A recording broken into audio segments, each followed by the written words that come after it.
कृपान के, मस्तक मणि जुस्सा जिस्म खालस कला कृपान के, कृपान के कृपान के। सुखनो सबक 14 तबक, संखो कलश तोया तपश, तख्तो मिल्ख पीरो बिरख जी धन धन कृपान के।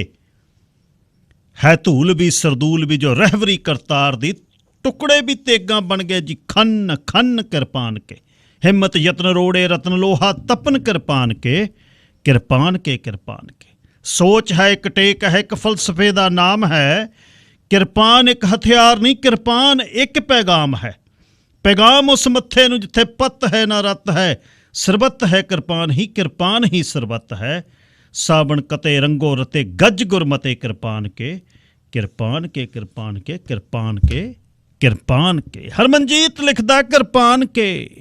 साਰਿਆਂ ਦਾ ਧੰਨਵਾਦ ਜਿੱਥੇ ਵੀ ਬੈਠੇ ਹੋ प्रोग्राम ਦੇ ਵਿੱਚ शामिल हो। 9 ਤੋਂ 11 ਵਜੇ ਤੱਕ ਸੋਮਵਾਰ ਤੋਂ ਸ਼ੁੱਕਰਵਾਰ ਤੁਹਾਡੀ ਸੇਵਾ ਦੇ ਵਿੱਚ ਮੈਂ ਹਾਜ਼ਰ ਰਿਹਾ ਕਰਾਂਗਾ 600 AM ਤੇ 9 to 11 ਮੰਡੇ ਟੂ ਫਰਾਈਡੇ। ਤੇ ਸਰਾਰ ਨਵਕਿਰਨ ਸਿੰਘ ਪੱਤੀ ਸੇਖਵਾਂ ਬਰਨਾਲਿਓਂ ਜਿਹੜਾ ਮੇਰੇ ਨਾਲ ਸ਼ਾਮਲ ਨੇ। ਗੱਲਬਾਤ ਦੇਸ਼ ਪੰਜਾਬ ਦੇ ਝਰੋਖੇ ਚੋਂ ਸਰਦਾਰ ਸਤਿੰਦਰਪਾਲ ਸਿੰਘ ਬਰਾੜ ਤੁਹਾਡੇ ਤੱਕ ਲੈ ਕੇ ਆਏ ਨੇ। ਜਾਇਦਾਦ ਖਰੀਦਣੀ ਵੇਚਣੀ ਯਾਦ ਰੱਖਿਓ 604 906 7413। ਸਰ ਨਵਕਿਰਨ ਸਿੰਘ ਜੀ ਸਵਾਗਤ, ਸਤਿ ਸ੍ਰੀ ਅਕਾਲ। ਸ਼ੁਕਰੀਆ ਗਿਲ ਸਾਹਿਬ ਜੀ।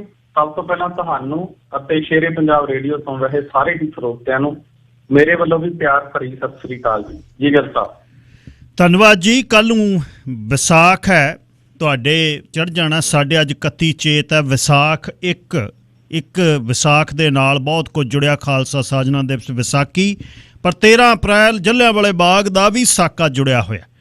ਕੀ ਦੱਸਣਾ ਚਾਹੁੰਦੇ ਹੋ ਅੱਜ ਦੇ ਦਿਨ ਬਾਰੇ? ਬਿਲਕੁਲ ਜੀ, 13 ਅਪ੍ਰੈਲ ਜਲ੍ਹਿਆਂਵਾਲੇ ਬਾਗ ਦਾ ਉਹ ਸਾਕਾ ਜਦੋਂ ਅੰਗਰੇਜ਼ ਹਕੂਮਤ ਨੇ ਉੱਥੇ ਪ੍ਰੋਟੈਸਟ ਕਰ ਰਹੇ ਆਮ ਲੋਕਾਂ ਦੇ ਉੱਤੇ ਵਿਸਾਖੀ ਵਾਲੇ ਦਿਨ ਜੁੜੇ ਸੀਗੇ, ਉਹਨਾਂ ਦੇ ਉੱਤੇ ਗੋਲੀਆਂ ਚਲਾਈਆਂ। ਔਰ ਉਸ ਇਤਿਹਾਸ ਨੇ ਮਤਲਬ ਕੌਮੀ ਆਜ਼ਾਦੀ ਦੀ ਲਹਿਰ ਦੇ ਵਿੱਚ ਬਹੁਤ ਵੱਡਾ ਯੋਗਦਾਨ ਪਾਇਆ। ਸ਼ਹੀਦ ਊਧਮ ਸਿੰਘ ਉਸ ਇਤਿਹਾਸ ਤੋਂ ਪ੍ਰੇਰਨਾ ਲੈ ਕੇ ਲੰਡਨ ਜਾਂਦਾ। ਆਪਾਂ ਨੂੰ ਪਤਾ ਕਿ ਕਿਸ ਤਰੀਕੇ ਦੇ ਨਾਲ ਉਹ ਸਾਰਾ ਇਤਿਹਾਸ ਆ ਜਿਹੜਾ ਉਹ ਵਾਪਰਿਆ। ਸੋ ਕੱਲ੍ਹ ਨੂੰ ਵਿਸਾਖੀ ਦੇ ਉੱਤੇ ਵਿਸਥਾਰ ਸਾਹਿਤ ਜਲ੍ਹਿਆਂਵਾਲੇ ਬਾਗ ਨਾਲ ਜੋੜ ਕੇ ਗਿਲ ਸਾਹਿਬ ਗੱਲਬਾਤ ਆ ਜਿਹੜੀ ਆਪਾਂ ਕਰਾਂਗੇ, ਕਿਉਂਕਿ ਇਸ ਵਾਰ 14 ਅਪ੍ਰੈਲ ਨੂੰ ਵਿਸਾਖੀ ਆ। ਮੋਸਟਲੀ ਆਮ ਤੌਰ ਦੇ ਉੱਤੇ ਕਿਉਂਕਿ ਇੱਕ ਵਿਸਾਖ ਦਾ ਦਿਨ ਹੈ ਕਿ 14 ਅਪ੍ਰੈਲ ਨੂੰ ਆ ਰਿਹਾ, ਤਾਂ 14 ਅਪ੍ਰੈਲ ਨੂੰ ਵਿਸਾਖੀ ਦਾ ਦਿਨ ਹੈ ਜਿਹੜਾ ਉਹ ਮਨਾਇਆ ਜਾ ਰਿਹਾ ਜੀ। ਸਰ ਨਵਜੋਤ ਸਿੰਘ ਸਿੱਧੂ ਨੇ ਟਵੀਟ ਕੀਤਾ ਵੀ ਮੇਰੀ ਘਰ ਵਾਲੀ ਬਹੁਤ ਬਿਮਾਰ ਹੈ ਅਤੇ ਘਰ ਵਾਲੀ ਦਾ ਆਪਰੇਸ਼ਨ ਹੋਣਾ, ਫੋਰਟਿਸ 'ਚ ਅਰਦਾਸਾਂ ਕਰਿਓ। ਉਹ ਹੋ ਗਿਆ ਅਤੇ ਉਹਨਾਂ ਦੇ ਘਰ ਦੇ 'ਚ ਇਕੱਠ ਹੋਇਆ ਕਾਂਗਰਸੀਆਂ ਦਾ। ਕੀ ਗੱਲ ਚੱਲ ਰਹੀ ਹੈ ਜੀ? ਜੀ ਗਿਲ ਸਾਹਿਬ ਦੇਖੋ, ਕਾਂਗਰਸ ਪਾਰਟੀ ਦੇ ਵਿੱਚ ਕਿਸ ਤਰ੍ਹਾਂ ਦੀ ਸਥਿਤੀ ਬਣੀ ਹੈ, ਆਪਾਂ ਕੱਲ ਵੀ ਜ਼ਿਕਰ ਕੀਤਾ ਕਿ ਕਾਂਗਰਸ ਅੱਜ ਇਸ ਹਾਲਤ ਦੇ ਵਿੱਚ ਹੈ ਪੰਜਾਬ ਦੇ ਵਿੱਚ ਕਿ ਉਹ 'ਚ ਕਈ ਸਾਰੇ ਗਰੁੱਪ ਕੰਮ ਕਰਦੇ ਨੇ, ਕਈ ਸਾਰੇ ਗੁੱਟ ਕੰਮ ਕਰਦੇ ਨੇ, ਇਕਜੁੱਟ ਨਜ਼ਰ ਨਹੀਂ ਆ ਰਹੀ। ਔਰ ਜਿਹੜਾ ਰਾਜਾ ਵੜਿੰਗ ਨੂੰ ਕਾਂਗਰਸ ਦਾ ਪ੍ਰਧਾਨ ਬਣਾਉਣਾ ਗਾ, ਉਹਦੀ ਉਮਰ ਵੀ ਬਹੁਤ ਛੋਟੀ ਹੈ ਔਰ ਉਹ ਕਾਂਗਰਸ ਪਾਰਟੀ ਦੇ ਸਾਰੇ ਗਰੁੱਪਾਂ ਨੂੰ ਇੱਕ ਥਾਂ ਇਕੱਠੇ ਕਰ ਲੂ, ਇਹ ਮਤਲਬ ਕਹਿਣਾ ਸੌਖਾ ਨਹੀਂ ਹੈ ਅੱਜ ਦੀ ਹਾਲਤ ਦੇ ਵਿੱਚ। ਠੀਕ ਹੈ, ਨਵਜੋਤ ਸਿੰਘ ਸਿੱਧੂ ਦਾ ਨੇੜਲਾ ਬੰਦਾ ਗਾ ਕਾਂਗਰਸ ਨੂੰ ਲੱਗਿਆ, ਪਰ ਜਿਹੜਾ ਉਹਨਾਂ ਨੇ ਦੇਖਿਆ 4 ਅਹੁਦੇ ਉਹਨਾਂ ਨੇ ਦਿੱਤੇ ਨੇ, ਉਹ ਉਸ ਰੂਪ ਦੇ ਵਿੱਚ ਦਿੱਤੇ ਨੇ ਵੀ ਜਿਹੜੇ ਜਿੱਤ ਗਏ ਉਹਨਾਂ ਨੂੰ ਮੇਨ ਅਹੁਦੇ ਦੇ ਦਿਓ। ਰਾਜਾ ਵੜਿੰਗ ਜਿੱਤ ਗਿਆ, ਉਹਨੂੰ ਕਾਂਗਰਸ ਦਾ ਪ੍ਰਧਾਨ ਬਣਾ ਦਿਓ। ਪ੍ਰਤਾਪ ਸਿੰਘ ਬਾਜਵਾ ਜਿੱਤ ਗਿਆ, ਉਹਨੂੰ ਪੰਜਾਬ ਵਿਧਾਨ ਸਭਾ 'ਚ ਵਿਰੋਧੀ ਧਿਰ ਦਾ ਨੇਤਾ ਬਣਾ ਦਿਓ। ਪਰ ਜਿਸ ਤਰ੍ਹਾਂ ਦੀ ਮਤਲਬ ਨਵਜੋਤ ਸਿੰਘ ਸਿੱਧੂ ਨੇ ਵੀ 6 ਮਹੀਨਿਆਂ ਦੇ ਵਿੱਚ ਕਾਂਗਰਸ ਦਾ ਪ੍ਰਧਾਨ ਬਣਿਆ, ਉਹ 6 ਮਹੀਨਿਆਂ ਦੇ ਉੱਤੇ ਥੋੜ੍ਹੀ ਨਾ ਕਾਂਗਰਸ ਹਾਰ ਗਈ। ਤਾਂ ਇਸ ਕਰਕੇ ਜਿਹੜੀ ਹਾਲਤ ਬਣੀ ਹੈ ਗਿਲ ਸਾਹਿਬ, ਉਸ ਹਾਲਤ ਦੇ ਵਿੱਚ ਹੁਣ ਇੱਕ ਪਾਸੇ ਤਾਂ ਰਾਜਾ ਵੜਿੰਗ ਦੀ ਪ੍ਰਧਾਨਗੀ ਮਿਲਣ ਤੋਂ ਬਾਅਦ ਅੱਜ ਚੰਡੀਗੜ੍ਹ ਦੇ ਵਿੱਚ ਇਕੱਠ ਕਰ ਰਿਹਾ ਸੀਗਾ, ਔਰ ਰਾਜੇ ਵੜਿੰਗ ਨੂੰ ਮਿਲਣ ਵਾਲਿਆਂ ਦੇ ਵਿੱਚ ਜਿਹੜੇ ਨੇ ਕਾਂਗਰਸ ਪਾਰਟੀ ਦੇ ਸੁਖਜਿੰਦਰ ਰੰਧਾਵਾ, ਤ੍ਰਿਪਤ ਰਜਿੰਦਰ ਬਾਜਵਾ, ਕੁਲਵੀਰ ਜੀਰਾ ਸਮੇਤ ਉਹ ਸਾਰੀ ਲੋਬੀ ਆ ਜਿਹੜੀ ਐਂਟੀ ਸਿੱਧੂ ਵਾਲੀ ਆ। ਉਦੋਂ ਬਾਅਦ ਰਾਜਾ ਵੜਿੰਗ ਕਈਆਂ ਦੇ ਘਰੇ ਗਿਆ, ਜਿਹੜੇ ਪੁਰਾਣੇ ਲੀਡਰ ਨੇ, ਲਾਲ ਸਿੰਘ ਦੇ ਘਰ ਗਿਆ, ਵੀਰਜਿੰਦਰ ਕੌਰ ਭੱਠਲ ਦੇ ਘਰ ਗਿਆ, ਉਹ ਇਸ ਤਰੀਕੇ ਦੇ ਨਾਲ ਗਿਆ। ਤਾਂ ਇੱਕ ਪਾਸੇ ਤਾਂ ਰਾਜਾ ਵੜਿੰਗ ਦੇ ਨਾਲ ਕਾਂਗਰਸ ਪਾਰਟੀ ਦੀ ਉਹ ਲੌਬੀ ਅੱਜ ਇਕੱਠੀ ਹੋਈ ਚੰਡੀਗੜ੍ਹ ਦੇ ਵਿੱਚ ਵੀ, ਔਰ ਵੱਖ-ਵੱਖ ਘਰਾਂ ਦੇ ਵਿੱਚ ਵੀ, ਜਿਹੜੀ ਲੌਬੀ ਨਵਜੋਤ ਸਿੰਘ ਸਿੱਧੂ ਨੂੰ ਅਵਾਇਡ ਕਰਦੀ ਆ। ਦੂਜੇ ਪਾਸੇ ਅੱਜ ਨਵਜੋਤ ਸਿੰਘ ਸਿੱਧੂ ਦੇ ਘਰੇ ਕਾਂਗਰਸੀਆਂ ਦਾ ਇਕੱਠ ਹੋਇਆ, ਔਰ ਜਿਹੜਾ ਸਿੱਧੂ ਦੇ ਘਰੇ ਇਕੱਠ ਹੋਇਆ, ਠੀਕ ਆ, ਉਹਨਾਂ ਦੀ ਵਾਈਫ ਦਾ ਇੱਕ ਆਪਰੇਸ਼ਨ ਹੋਇਆ, ਉਸ ਤੋਂ ਉਹਨਾਂ ਨੂੰ ਕੋਟੇ 'ਚ ਛੁੱਟੀ ਮਿਲੀ, ਉਸ ਤੋਂ ਬਾਅਦ ਉਹ ਅੰਮ੍ਰਿਤਸਰ ਗਏ। ਤਾਂ ਉੱਥੇ ਕਾਂਗਰਸ ਪਾਰਟੀ ਦੇ ਕਈ ਵੱਡੇ ਲੀਡਰ ਇਕੱਠੇ ਹੋਏ। ਉੱਥੇ ਵੀ ਇੱਕ ਇਕੱਠਾ ਜਿਹੜਾ ਉਹ ਹੋਇਆ, ਕਿਉਂ ਜਦੋਂ 86 ਬੰਦੇ ਇਕੱਠੇ ਹੋਣਗੇ 86 ਗੱਲ ਤਾਂ ਜ਼ਾਹਰਾ ਤੌਰ ਦੇ ਉੱਤੇ ਹੋਊਗੀ। ਜਿਹੜੀ ਸਭ ਤੋਂ ਵੱਡੀ ਗੱਲ ਹੈ ਗਿੱਲ ਸਾਹਿਬ, ਉਹ ਇਹ ਆ ਕਿ ਸਰਜੀਤ ਧਮਾਨ ਉੱਥੇ ਪਹੁੰਚਿਆ ਹੋਇਆ ਸੀਗਾ। ਸਰਜੀਤ ਧਮਾਨ ਦਾ ਆਪਾਂ ਪਿਛਲੇ ਦਿਨਾਂ 'ਚ ਵੀ ਜ਼ਿਕਰ ਕੀਤਾ। ਰਾਜਾ ਵੜਿੰਗ ਜਦੋਂ ਪ੍ਰਧਾਨ ਬਣਿਆ ਤਾਂ ਉਹਦੀ ਪ੍ਰਧਾਨਗੀ ਦੇ ਉੱਤੇ ਸਵਾਲ ਉਠਾਉਣ ਵਾਲਾ ਸਭ ਤੋਂ ਪਹਿਲਾ ਕਾਂਗਰਸੀ ਸਰਜੀਤ ਧਮਾਨ ਹੈ, ਜਿਹਨੇ ਠੋਕ ਕੇ ਰਾਜਾ ਵੜਿੰਗ ਦੀ ਪ੍ਰਧਾਨਗੀ ਨੂੰ ਚੈਲੰਜ ਕੀਤਾ। ਔਰ ਸਰਜੀਤ ਧਮਾਨ ਉਹ ਬੰਦਾ ਗਾ ਜਿਹਨੂੰ ਕਾਂਗਰਸ ਨੇ ਪਾਰਟੀ 'ਚੋਂ ਬਾਹਰ ਕਰਤਾ, ਇਸ ਕਰਕੇ ਕਿ ਉਹ ਮਤਲਬ ਰਾਜਾ ਵੜਿੰਗ ਦੇ ਖਿਲਾਫ ਹੋ ਰਿਹਾ। ਔਰ ਰਾਜਾ ਵੜਿੰਗ ਚੰਡੀਗੜ੍ਹ ਦੇ ਵਿੱਚ ਇਕੱਠ ਕਰ ਰਿਹਾ। ਸਰਜੀਤ ਧਮਾਨ ਜਿਹੜੇ ਆਮ ਆਦਮੀ ਪਾਰਟੀ 'ਚੋਂ ਆਏ ਹੋਏ ਪਿੱਛੇ ਕਾਂਗਰਸੀ ਲੀਡਰ ਬਣੇ ਨੇ, ਉਹਨਾਂ ਦੇ ਵਿੱਚੋਂ ਇੱਕ ਵੱਡਾ ਹਿੱਸਾ ਔਰ ਕਈ ਵੱਡੇ ਕਾਂਗਰਸੀ ਲੀਡਰ ਨੇ ਜਿਹੜੇ ਨਵਜੋਤ ਸਿੰਘ ਸਿੱਧੂ ਦੇ ਘਰ ਪਹੁੰਚੇ। ਤਾਂ ਆਉਣ ਵਾਲੇ ਦਿਨਾਂ ਦੇ ਵਿੱਚ ਕਾਂਗਰਸ ਪਾਰਟੀ ਦੇ ਵਿੱਚ ਇੱਕ ਵੱਡੀ ਹਲਚਲ ਆ ਜਿਹੜੀ ਉਹ ਦੇਖਣ ਨੂੰ ਮਿਲੂਗੀ। ਖਹਿਰਾ ਵੀ ਨਾਰਾਜ਼ ਚੱਲ ਰਹੇ ਨੇ, ਕਿਉਂਕਿ ਸੁਖਪਾਲ ਸਿੰਘ ਖਹਿਰਾ ਇਸ ਵਕਤ ਸਿੱਧੂ ਦੇ ਨਾਲ ਨੇ। ਉਹ ਵਿਰੋਧੀ ਧਿਰ ਦੇ ਆਗੂ ਦਾ ਅਹੁਦਾ ਗਾ ਜਿਹੜਾ ਉਹ ਮੰਗ ਰਹੇ ਸੀ ਪੰਜਾਬ ਵਿਧਾਨ ਸਭਾ ਦੇ ਵਿੱਚ। ਨਾ ਉਹਨਾਂ ਨੂੰ ਦਿੱਤਾ ਗਿਆ, ਨਾ ਨਵਜੋਤ ਸਿੰਘ ਸਿੱਧੂ ਨੂੰ ਪ੍ਰਧਾਨ ਬਣਾਇਆ ਗਿਆ। ਇਹ ਐਕਸੈਪਟ ਕਰਨਗੇ ਇਹਨਾਂ ਨੂੰ, ਇਹ ਕਹਿਣਾ ਸੌਖਾ ਨਹੀਂ ਹੈ, ਕਿਉਂਕਿ ਬਰੋਬਰ ਦੇ ਉੱਤੇ ਮੀਟਿੰਗਾਂ ਸ਼ੁਰੂ ਹੋ ਚੁੱਕੀਆਂ ਨੇ ਜੀ। ਪੰਜਾਬ ਮੰਤਰੀ ਮੰਡਲ ਦੀ ਮੀਟਿੰਗ 'ਚ ਕਿਹੜੇ ਫੈਸਲੇ ਲਏ ਗਏ ਜੀ? ਦੇਖੋ ਜੀ, ਜਿਹੜਾ ਸਭ ਤੋਂ ਵੱਡਾ ਫੈਸਲਾ ਲਿਆ ਉਹ ਲਿਆ ਗਾ RDF ਨਿਯਮਾਂ ਦੇ ਵਿੱਚ ਸੋਧ। ਇਹ ਗੱਲ ਸਾਹਿਬ ਇਹ ਸੀਗਾ ਪਹਿਲਾਂ ਤੋਂ ਚੱਲਿਆ ਆਉਂਦਾ ਕਿ ਜਿਹੜੇ RDF ਦਾ ਫੰਡ ਹੁੰਦਾ ਗਾ, ਰੂਰਲ ਡਿਵੈਲਪਮੈਂਟ ਫੰਡ, ਇਹ ਫੰਡ ਜਿਹੜਾ ਗਾ ਉਹ ਪਿੰਡਾਂ ਦੇ ਵਿਕਾਸ ਲਈ ਔਰ ਮੰਡੀਆਂ ਦੇ ਵਿਕਾਸ ਦੇ ਲਈ, ਮੰਡੀਆਂ ਦੇ ਵਿੱਚ ਫੜ ਬਣਾਉਣੇ ਨੇ, ਕਿਤੇ ਪੱਕਾ ਕਰਨਾ ਫੜ, ਇਹ ਸਾਰੇ ਕਾਸੇ ਦੇ ਲਈ ਖਰਚਿਆ ਜਾਂਦਾ ਸੀਗਾ। ਪਰ ਕੈਪਟਨ ਅਮਰਿੰਦਰ ਸਿੰਘ ਹੋਰਾਂ ਦੀ ਸਰਕਾਰ ਨੇ ਜਦੋਂ ਕਰਜ਼ਾ ਮਾਫੀ ਕਰਨ ਦਾ ਕਿਸਾਨਾਂ ਦੇ ਨਾਲ ਵਾਅਦਾ ਕੀਤਾ, ਉਸ ਤੋਂ ਬਾਅਦ ਉਹ RDF ਫੰਡ ਨੂੰ ਵਰਤਣਾ ਸ਼ੁਰੂ ਕਰਤਾ। ਔਰ RDF ਫੰਡ ਆ ਜਿਹੜਾ ਹੋਰ ਵੱਖ-ਵੱਖ ਹਿੱਸਿਆਂ 'ਚ ਵਰਤਣਾ ਸ਼ੁਰੂ ਕਰਤਾ, ਰੂਰਲ ਡਿਵੈਲਪਮੈਂਟ ਫੰਡ ਆ ਜਿਹੜਾ। ਤਾਂ ਹੁਣ ਅੱਜ ਉਹਦੇ 'ਚ ਸੋਧ ਕੀਤੀ ਹੈ ਭਗਵੰਤ ਮਾਨ ਹੋਰਾਂ ਦੀ ਕੈਬਨਿਟ ਨੇ ਕਿ ਜਿਹੜਾ ਰੂਰਲ ਡਿਵੈਲਪਮੈਂਟ ਫੰਡ ਹੈਗਾ RDF, ਉਹ ਸਿਰਫ ਤੇ ਸਿਰਫ ਪਿੰਡਾਂ ਲਈ ਔਰ ਮੰਡੀਆਂ ਦੇ ਲਈ ਹੀ ਵਰਤਿਆ ਜਾਊਗਾ, ਕਿਉਂਕਿ ਇਹਦੇ 'ਚ ਕੇਂਦਰ ਸਰਕਾਰ ਨੇ ਇਹਨਾਂ ਦੀ ਬਾਂਹ ਮਰੋੜੀ ਕਿ ਤੁਸੀਂ ਇਹ ਫੈਸਲਾ ਕਰੋ। ਨਹੀਂ ਤਾਂ 1200 ਕਰੋੜ ਦੇ ਲਗਭਗ ਜਿਹੜਾ ਹੈਗਾ ਉਹ ਫਸਿਆ ਪਿਆ ਕੇਂਦਰ ਕੋਲ। ਉਹਨਾਂ ਨੇ ਰੋਕ ਲਿਆ ਸੀ ਫੰਡ। ਆਪਾਂ ਪਿਛਲੇ ਸਾਲ ਜ਼ਿਕਰ ਕੀਤਾ, ਇਸ ਸਾਲ ਤੋਂ ਪਹਿਲਾਂ ਕੈਪਟਨ ਅਮਰਿੰਦਰ ਸਿੰਘ ਹੋਰਾਂ ਉਦੋਂ ਚੀਫ ਮਿਨਿਸਟਰ ਸੀ, ਕੇਂਦਰ ਨੇ ਫੰਡ ਰੋਕ ਲਿਆ ਸੀ। ਉਦੋਂ ਬਾਅਦ ਚੰਨੀ ਹੋਰਾਂ ਨੇ ਜ਼ੋਰ ਲਾਇਆ, ਫਿਰ ਵੀ ਉਹ 1100-1200 ਕਰੋੜ ਨਹੀਂ ਮਿਲਿਆ। ਤਾਂ ਹੁਣ ਕੇਂਦਰ ਨੇ ਬਾਂਹ ਮਰੋੜ ਕੇ ਕਿਹਾ ਕਿ ਤੁਸੀਂ ਸਾਨੂੰ ਇਹ ਵਿਸ਼ਵਾਸ ਦਿਵਾਓ ਕੈਬਨਿਟ ਦੇ ਵਿੱਚ ਸੋਧ ਕਰਕੇ ਕਿ ਇਹ ਫੰਡ ਜਿਹੜਾ ਜਿਸ ਕਾਸੇ ਦੇ ਲਈ ਹੈ ਉਸ ਕਾਸੇ ਲਈ ਵਰਤੋਗੇ, ਪਿੰਡਾਂ ਔਰ ਮੰਡੀਆਂ ਦੇ ਲਈ ਵਰਤੋਗੇ। ਤਾਂ ਇਹਨਾਂ ਨੇ ਮਤਲਬ ਅੱਜ ਉਹ ਫੈਸਲਾ ਗਾ ਜਿਹੜਾ ਕੀਤਾ, ਬੜਾ ਵੱਡਾ ਤੇ ਅਹਿਮ ਫੈਸਲਾ ਗਾ। ਇਸ ਤੋਂ ਇਲਾਵਾ ਜਲ ਸਪਲਾਈ ਤੇ ਸੈਨੀਟੇਸ਼ਨ ਵਿਭਾਗ ਦੇ ਵਿੱਚ ਕੁਝ ਅਸਾਮੀਆਂ ਨੂੰ ਮਨਜ਼ੂਰੀ ਦਿੱਤੀ ਗਈ ਹੈ। ਔਰ ਇਸ ਤੋਂ ਇਲਾਵਾ ਜਿਹੜਾ ਪੰਜਾਬ ਕੈਬਨਿਟ ਨੇ ਫੈਸਲਾ ਲਿਆ ਗਿਆ ਸਾਹਿਬ ਉਹ ਇਹ ਹੈਗਾ ਕਿ ਜਿਹੜਾ ਕਣਕ ਇਸ ਵਾਰ ਗਰਮੀ ਦੇ ਕਰਕੇ ਪਿਛਕ ਗਈ, ਇਸ ਵਾਰ ਜਿਹੜਾ ਕਣਕ ਦਾ ਦਾਣਾ ਗਾ ਉਹਦੀ ਕੁਆਲਿਟੀ ਆ ਜਿਹੜੀ ਉਹ ਕੇਂਦਰ ਸਰਕਾਰ ਦੇ FCI ਦੇ ਨਿਯਮਾਂ ਤਹਿਤ ਆ ਜਿਹੜੀ ਉਹ ਪਿਛਕੀ ਹੋਈ ਆ। ਉਹਦੇ ਵਿੱਚ ਫੈਸਲਾ ਕਰਕੇ ਕੇਂਦਰ ਸਰਕਾਰ ਨੂੰ ਕਿਹਾ ਗਿਆ ਹੈਗਾ ਕਿ ਉਹਦੀ ਖਰੀਦ ਕੀਤੀ ਜਾਵੇ। ਜਿਹੜਾ ਪਹਿਲਾਂ 6% ਤੱਕ ਦੀ ਕਿਸਾਨਾਂ ਨੂੰ ਰਾਹਤ ਮਿਲਦੀ, ਹੁਣ 20% ਤੱਕ ਦੀ ਮੰਗ ਕੀਤੀ ਗਈ ਹੈ ਦਾਣੇ ਦੇ ਵਿੱਚ। ਉਦੋਂ ਬਾਅਦ 5 ਟੀਮਾਂ ਵੀ ਕੇਂਦਰ ਦੀਆਂ ਆਈਆਂ ਨੇ ਇੱਥੇ ਟੈਸਟਿੰਗ ਕਰਨ ਦੇ ਲਈ, ਤਾਂ ਇਹ ਕੀਤਾ ਗਿਆ। ਪਰ ਜਿਹੜਾ ਇਹ ਲੱਗਦਾ ਸੀ ਅੱਜ 300 ਯੂਨਿਟ ਬਿਜਲੀ ਮਾਫੀ ਦਾ ਐਲਾਨ ਹੋ ਸਕਦਾ ਹੈ, ਜਿਵੇਂ ਪਿਛਲੇ ਦਿਨਾਂ 'ਚ ਅਰਵਿੰਦ ਕੇਜਰੀਵਾਲ ਹੋਰਾਂ ਨੇ ਭਗਵੰਤ ਮਾਨ ਦੀ ਗੈਰ ਹਾਜ਼ਰੀ 'ਚ ਪੰਜਾਬ ਦੀ ਅਫਸਰਸ਼ਾਹੀ ਸੱਦੀ ਸੀ, ਜਿਵੇਂ ਭਗਵੰਤ ਮਾਨ ਹੋਰਾਂ ਨੇ ਕੇਜਰੀਵਾਲ ਨਾਲ ਮੀਟਿੰਗ ਕੀਤੀ ਸੀ, ਉਹ ਫੈਸਲਾ ਨਹੀਂ ਹੋਇਆ। ਉਮੀਦ ਉਸਦੀ ਸੀ, ਪਰ ਆਹ ਜਿਹੜੇ 2-3 ਫੈਸਲੇ ਨੇ ਅੱਜ ਪੰਜਾਬ ਕੈਬਨਿਟ ਦੀ ਅਹਿਮ ਮੀਟਿੰਗ ਦੇ ਵਿੱਚ ਹੋਏ ਨੇ ਜੀ। ਅੱਛਾ, ਸਿਮਰਜੀਤ ਬੈਂਸ ਭਗੌੜਾ ਕਰਾਰ ਦੇਤਾ ਜੀ ਲੁਧਿਆਣਾ ਦੀ ਅਦਾਲਤ ਨੇ?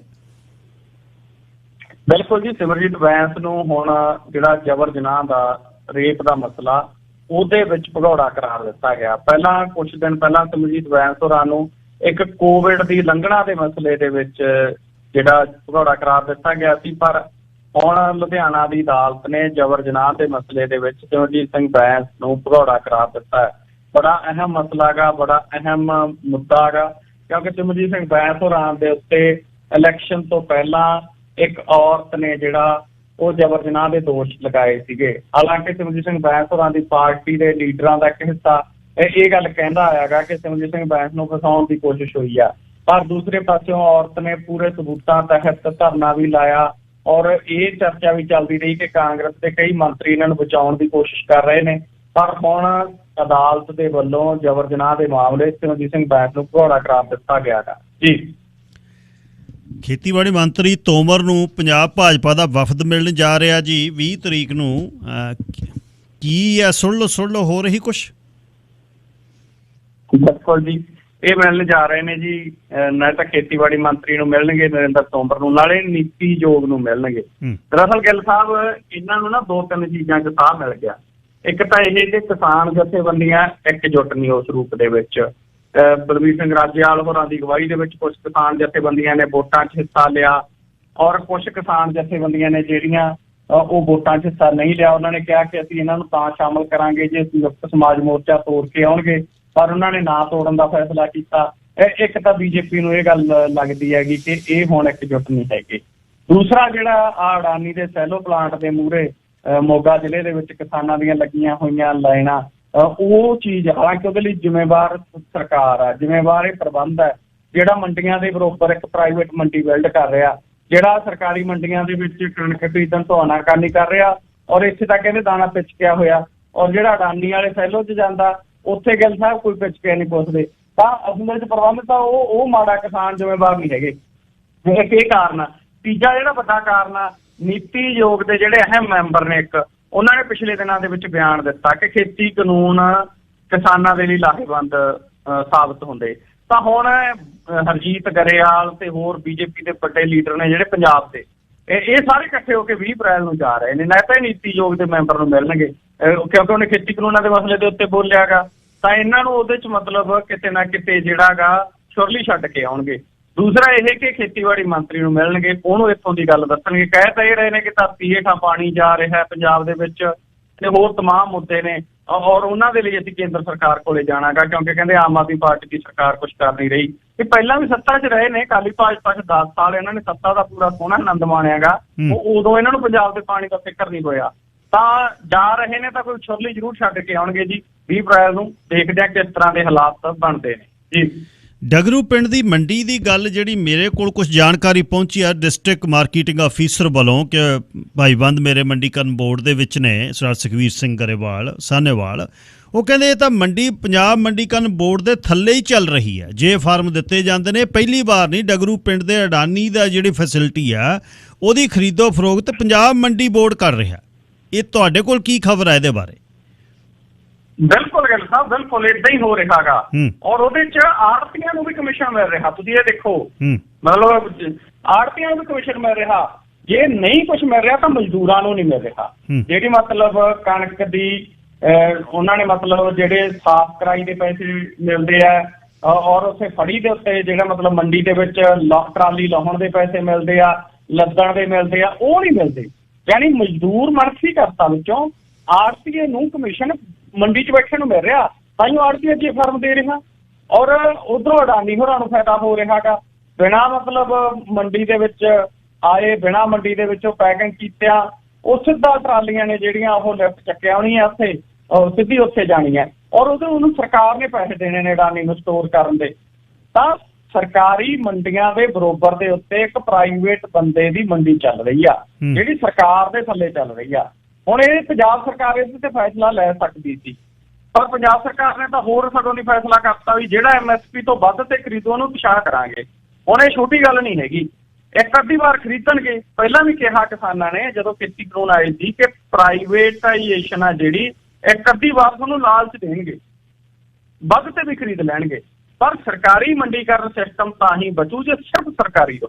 ਜੇ ਪੈਰਲਲ ਆ ਕੇ ਪ੍ਰਾਈਵੇਟ ਬਣ ਗਿਆ, ਜਿਵੇਂ ਪ੍ਰਾਈਵੇਟ ਸਕੂਲ ਬਣੇ, ਪ੍ਰਾਈਵੇਟ ਹਸਪਤਾਲ ਬਣੇ, BSNL ਦੇ ਬਰੋਬਰ ਦੇ ਉੱਤੇ ਏਅਰਟੈਲ ਜੀਓ ਦੇ ਸਿਮ ਆਏ, ਉਹ ਇੱਕ ਵਾਰ ਖਿੱਚਣ ਦੇ ਮਾਰੇ ਕਹਿੰਦੇ ਆ ਜਾਓ ਅਸੀਂ ਤੁਹਾਨੂੰ ਰਾਹਤ ਦਿੰਦੇ ਆ, ਪਰ ਉਦੋਂ ਬਾਅਦ ਉਹਨਾਂ ਨੇ ਮਤਲਬ ਟੀਕਾ ਗਾ ਜਿਹੜਾ ਵੱਡਾ ਭਰ ਕੇ ਲਾਉਣਾ ਗਾ। ਸੋ ਇਸ ਕਰਕੇ ਅਡਾਨੀ ਵਾਲੇ ਸੈਲੋ ਦੇ ਵਿੱਚ ਸਰਕਾਰੀ ਮੰਡੀ ਹੀ ਜਿਹੜੀ ਹੈਗੀ ਉਹ ਕਿਤੇ ਨਾ ਕਿਤੇ ਚੱਲਦੀ ਨਜ਼ਰ ਆਉਂਦੀ ਆ ਪ੍ਰਾਈਵੇਟ ਥਾਂ 'ਚ ਜੀ।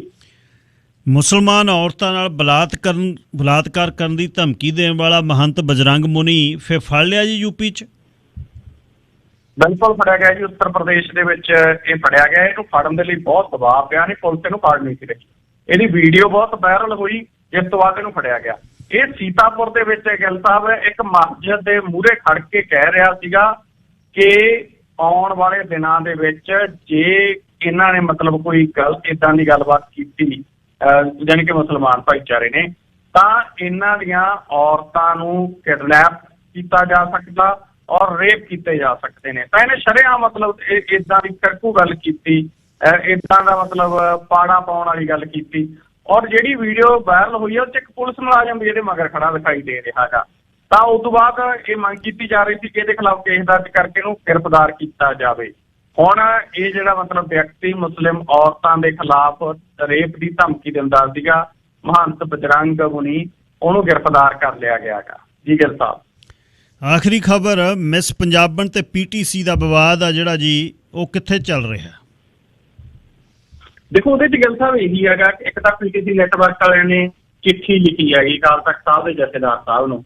ਉਹਨਾਂ ਨੇ ਚਿੱਠੀ ਲਿਖ ਕੇ ਕਿਹਾ ਗਾ ਕਿ ਅਸੀਂ ਮਤਲਬ ਸੇਵਾਵਾਂ ਬਹੁਤ ਸੋਹਣੀਆਂ ਦਿੱਤੀਆਂ, ਇਸ ਕਰਕੇ ਤੁਸੀਂ ਆਪਣੇ ਪੱਧਰ ਦੇ ਉੱਤੇ ਇਸ ਮਸਲੇ ਦੀ ਜਿਹੜੀ ਜਾਂਚ ਕਰਾਓ। ਔਰ ਅਕਾਲ ਤਖ਼ਤ ਸਾਹਿਬ ਦੇ ਸਕੱਤਰੇਤ ਦੇ ਵਿੱਚ ਇਹ ਪੱਤਰ ਆ ਜਿਹੜਾ ਪੁੱਜ ਚੁੱਕਿਆ। ਇੱਕ ਤਾਂ ਇਹਨਾਂ ਨੇ ਇਹ ਰਾਹ ਫੜਿਆ ਗਾ। ਦੂਸਰਾ ਗਾ ਜਿਹੜਾ ਇਸ ਵਿਸ਼ੇ ਦੇ ਵਿੱਚ ਜਿਹੜੀ ਮੁਲਜ਼ਮ ਆ ਨੈਂਸੀ ਘੁੰਮਣ, ਉਹਦੇ ਪਤੀ ਭੁਪਿੰਦਰ ਸਿੰਘ ਦੀ ਜਿਹੜੀ ਅਗਾਊਂ ਜ਼ਮਾਨਤ ਦੀ ਅਰਜ਼ੀ ਆ ਉਹ ਖਾਰਜ ਹੋ ਗਈ ਹੈਗੀ। ਇਸ ਤੋਂ ਇਲਾਵਾ PTC TV ਚੈਨਲ ਦੇ ਜਿਹੜੇ MD ਨੇ, ਉਹਨੇ 27 ਜ਼ਮਾਨਤ ਦੀ ਅਰਜ਼ੀ ਲਾਈ ਸੀ, ਅਦਾਲਤ ਨੇ ਉਹ ਰੱਦ ਕਰ ਦਿੱਤੀ ਹੈਗੀ।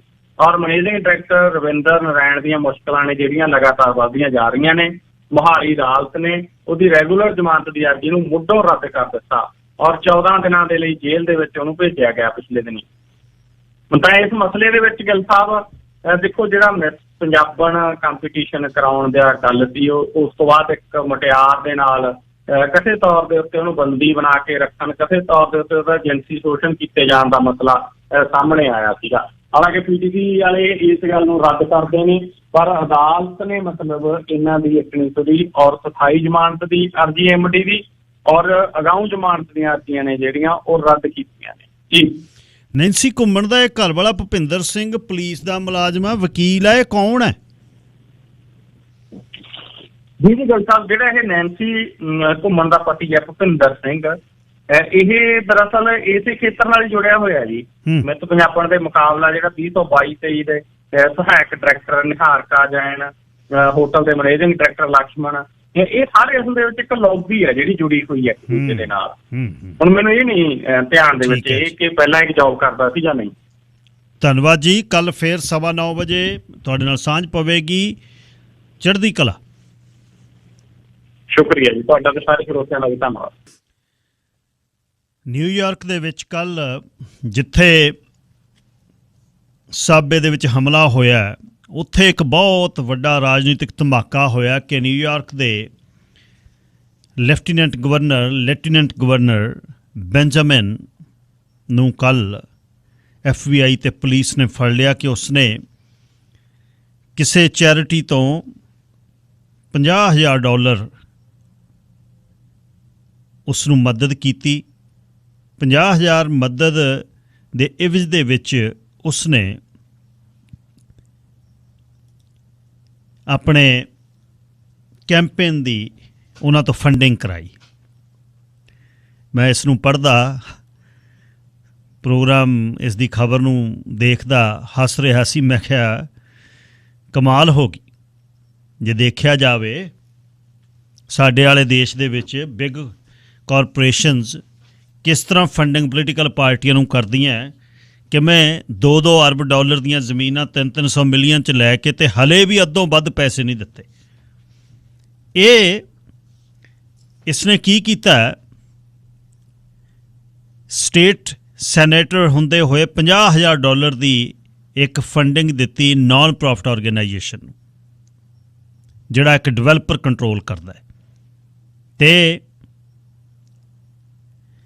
ਤੇ ਉਸ ਡਿਵੈਲਪਰ ਨੇ ਇਸ ਦੀ ਇਲੈਕਸ਼ਨ ਦੇ ਵਿੱਚ ਫੰਡਿੰਗ ਕੀਤੀ ਸੀ। ਜਿਵੇਂ ਸਾਡੇ ਪ੍ਰੀਮੀਅਰ ਹੁੰਦੇ ਨੇ ਅਮਰੀਕਾ ਵਾਲੇ ਪਾਸੇ, ਸਟੇਟ ਦੇ ਗਵਰਨਰ ਹੁੰਦੇ ਨੇ। ਇਹ ਸਿਆਹ ਰੰਗ ਦਾ, ਅਫਰੀਕਨ ਮੂਲ ਦਾ ਹੈ, ਅਮਰੀਕਨ ਹੈ। ਬ੍ਰਾਇਨ ਬੈਂਜਾਮਿਨ ਇਸ ਦਾ ਨਾਮ ਹੈ। ਬੜਾ ਪਾਵਰਫੁਲ ਸਪੀਕਰ ਸੀ ਅਤੇ ਇਸ ਦੀ ਕੋਮੋ ਜਦ ਗਵਰਨਰ ਸੀ, ਕੋਮੋ ਨੂੰ ਉਤਰਨਾ ਪਿਆ ਅਤੇ ਉਸ ਤੋਂ ਬਾਅਦ ਕੈਥੀ ਹੋਕਲ ਉਹ ਗਵਰਨਰ ਬਣੀ ਜਿਹੜੀ ਲੈਫਟੀਨੈਂਟ ਗਵਰਨਰ ਸੀ ਕੋਮੋ ਦੀ, ਅਤੇ ਇਸ ਨੂੰ ਉਸਨੇ ਚੁਣਿਆ। ਬਹੁਤ ਵੱਡਾ ਇਹ ਕੱਲ੍ਹ ਅਨਫੋਲਡ ਹੋਇਆ ਇੱਕ ਡਰਾਮਾ। $2.5 ਲੱਖ ਦੀ ਜ਼ਿੰਮੇਵਾਰੀ 'ਤੇ ਉਸ ਦੀ ਜ਼ਮਾਨਤ ਹੋਈ ਹੈ। ਤੇ ਇਸ ਨੂੰ ਜਦ ਤੁਸੀਂ ਆਪਣੇ ਦੇਸ਼ ਦੇ ਬਰਾਬਰ ਵੇਖਦੇ ਹੋ ਵੀ ਸਾਡੇ ਦੇਸ਼ ਦੇ ਵਿੱਚ ਵੱਡੀਆਂ ਕਾਰਪੋਰੇਸ਼ਨਸ, ਇਹ ਬੜੀ ਫਾਈਨ ਲਾਈਨ ਹੈ, ਤੁਸੀਂ ਇਸ ਨੂੰ ਸਮਝੋ।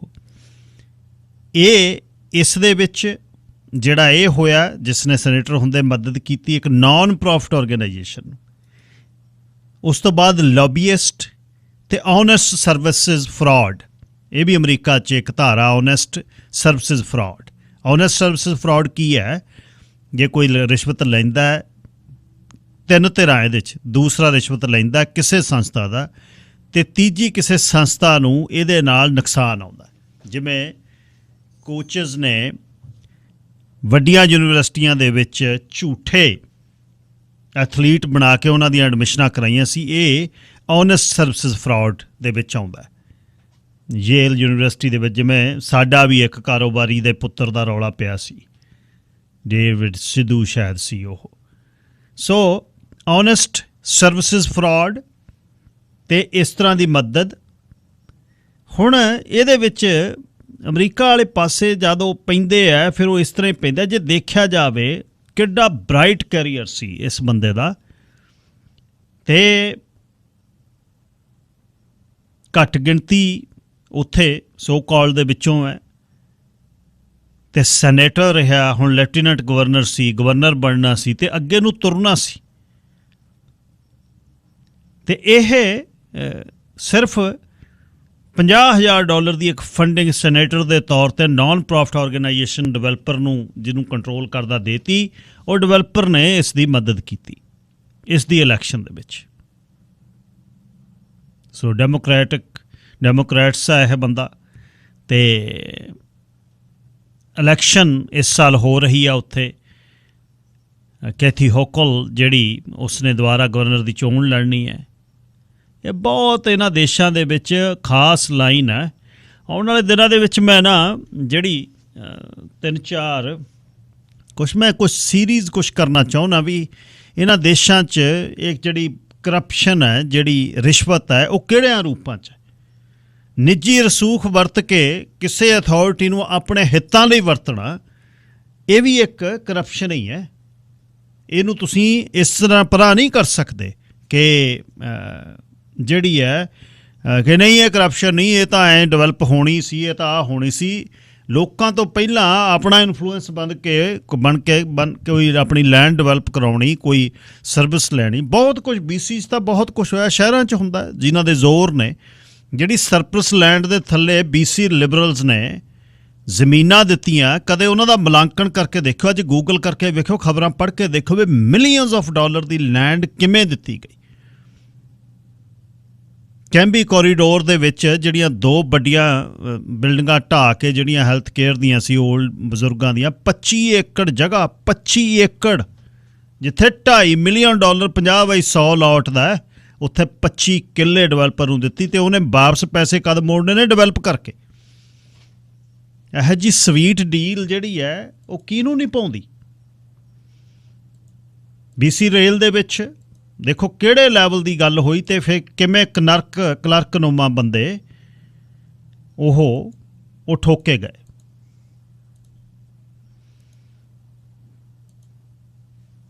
ਅਤੇ ਮੀਡੀਆ ਪੰਜਾਬੀ ਉਹ ਕਹਿੰਦੇ ਜੇ ਖਬਰਾਂ ਨਹੀਂ ਲਵਾਉਣੀਆਂ ਤਾਂ ਮਾੜਾ ਜਿਹਾ ਹੱਥ ਗਰਮ ਕਰਨਾ ਪਊ। ਇਹ ਹੋਈਆਂ ਨੇ ਇੱਥੇ।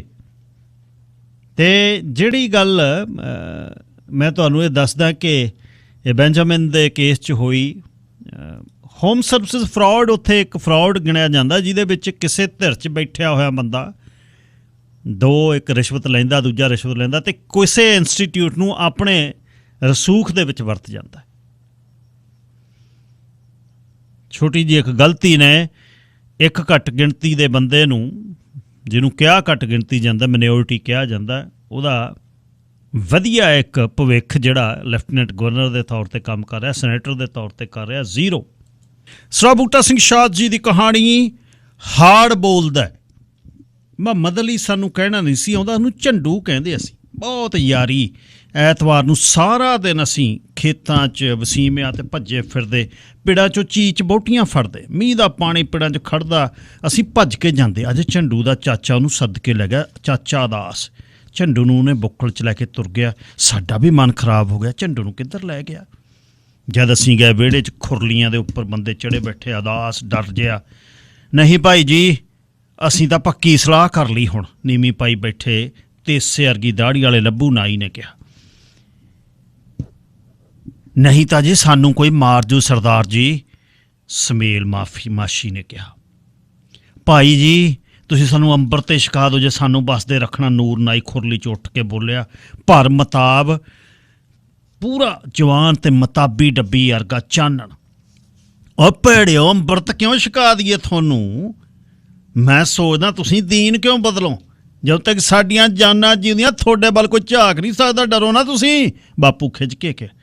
ਇੱਕ ਜਥਾ ਪਿੰਡ 'ਚ ਫਿਰਦਾ ਜੀ, ਮੁਸਲਮਾਨਾਂ ਨੂੰ ਮਾਰਦਾ ਫਿਰਦਾ। ਪਰਸੋਂ ਉਹਨੇ ਕੋਟਲੀ ਲਾਹੌਰਾਂ ਦੇ ਵਿੱਚ ਸਾਰਾ ਜਵਾਕ ਵੜਤੇ, ਮਾਲ ਲੁੱਟ ਲਿਆ।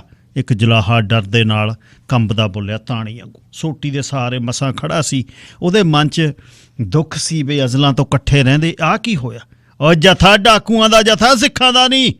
ਸਿੱਖਾਂ ਦਾ ਕੰਮ ਦੀਨ ਦੁਖੀ ਦੀ ਸੇਵਾ ਕਰਨਾ, ਨਾ ਗਰੀਬਾਂ ਨੂੰ ਮਾਰਨਾ। ਲਟੇਰਿਆਂ ਦਾ ਉਹਨਾਂ ਨੂੰ ਪਤਾ ਹੈ। ਬਾਲ ਨਹੀਂ ਪਿੰਗਾ ਤੁਹਾਡਾ ਹੋਣ ਦਿੰਦੇ। ਦੀਨ ਨਾ ਬਦਲੋ, ਇਹ ਨਹੀਂ ਗੱਲ ਸਾਨੂੰ ਚੰਗੀ ਲੱਗਦੀ। ਅੱਗੇ ਤੁਹਾਡੀ ਖੁਸ਼ੀ। ਬਾਪੂ ਜੋਸ਼ 'ਚ ਗੱਲ ਕਰਦਾ। ਬਾਪੂ ਪਿੰਡ ਦੀ ਗੁਰਦੁਆਰਾ ਕਮੇਟੀ ਦਾ ਮੈਂਬਰ ਸੀ, ਉਹਨੂੰ ਭਾਈ ਜੀ ਕਹਿੰਦੇ। ਕਣੀਆਂ ਪੈਣ ਲੱਗੀਆਂ, ਘਰੋਂ ਘਰ ਤੁਰ ਗਏ। ਚੁੱਪ ਵਰਦੀਆਂ ਕਣੀਆਂ ਭਾਰੀ ਮੀਂਹ ਬਣ ਗਿਆ। ਉਦਾਸ ਕਾਲਾ ਹਨੇਰਾ ਹੋ ਗਿਆ ਆਲੇ ਦੁਆਲੇ। ਸਾਨੂੰ ਗੱਲ ਦੀ ਸਮਝ ਨਾ ਪਵੇ। ਹੈ ਬਾਈ, ਇਹ ਭਲਾ ਕੀ ਆਂਦੇ ਐ? ਛੋਟੇ ਨੇ ਮੈਨੂੰ ਪੁੱਛਿਆ। ਆਂਦੇ ਸੀ ਅੰਮ੍ਰਿਤ ਛਕਣਾ ਹੈ। ਮੈਂ ਉੱਤਰ ਦਿੱਤਾ। ਤੇ ਬਾਪੂ ਹੁਣੀ ਸਿਖਾਉਂਦੇ ਕਿਉਂ ਨਹੀਂ ਬਾਈ? ਅਸੀਂ ਸੁਣਦੇ ਸੀ ਬੰਦਾ ਅੰਮ੍ਰਿਤ ਛਕ ਕੇ ਸ਼ੇਰ ਬਣਨਾ। ਬਾਪੂ ਕਹਿੰਦਾ ਹਾਲੇ 5 ਸਾਲ ਤੁਹਾਨੂੰ ਅੰਮ੍ਰਿਤ ਨਹੀਂ ਛਕਾਉਣਾ, ਫਿਰ ਸਾਡਾ ਸ਼ੇਰ ਬਣਨ ਨੂੰ ਜੀ ਕਰਦਾ ਬਾਈ।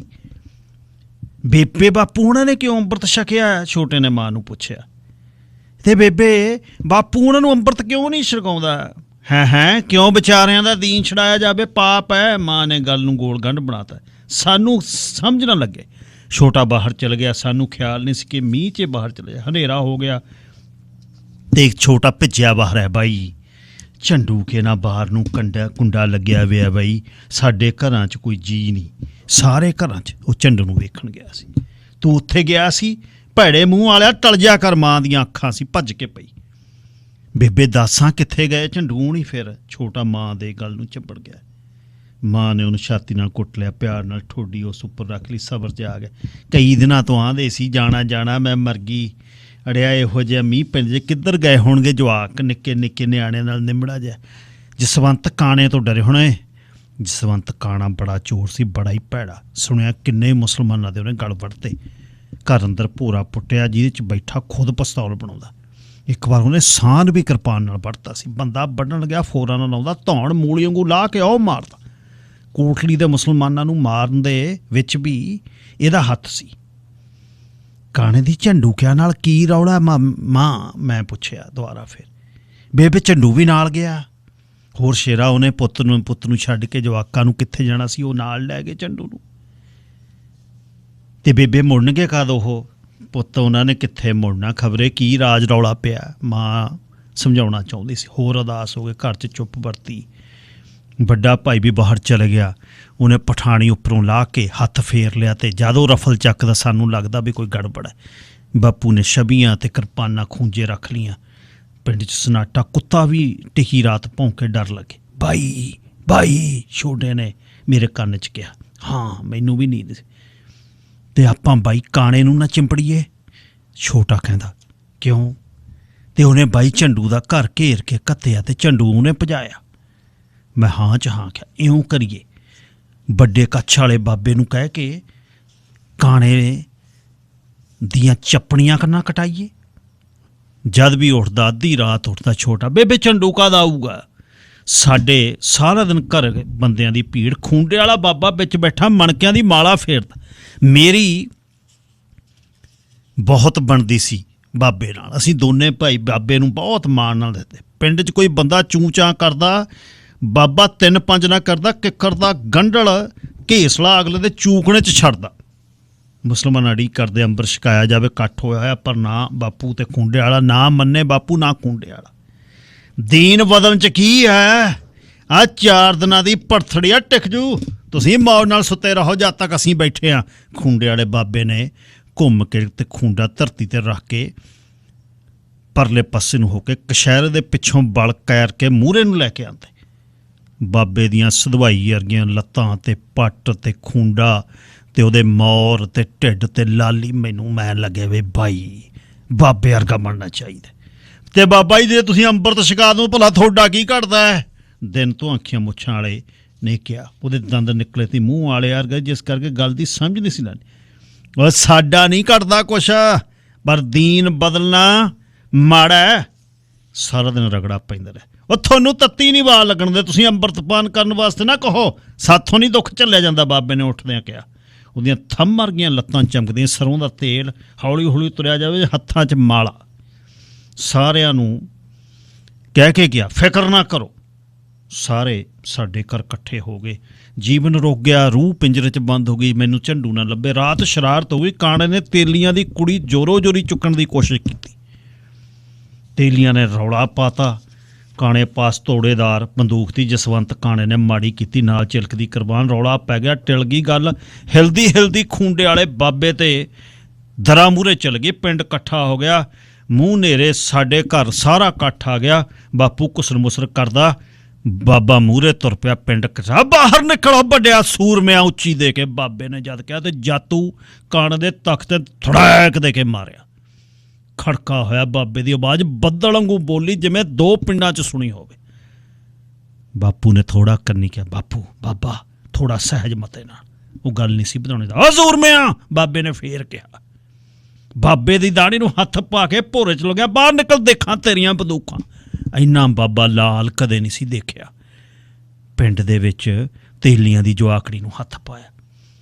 ਉਹਨੇ ਬਾਹਾਂ ਨਾਲ ਦੋਨੇ ਤਖਤੇ ਜ਼ੋਰ ਨਾਲ ਧੱਕੇ, ਅਰਲਾਂ ਜੜੈਕ ਜੜੈਕ ਕਰਕੇ ਟੁੱਟ ਗਿਆ। ਵੱਡਾ ਜੜਾਕਾ ਸੁਣਿਆ ਦਿੱਤਾ।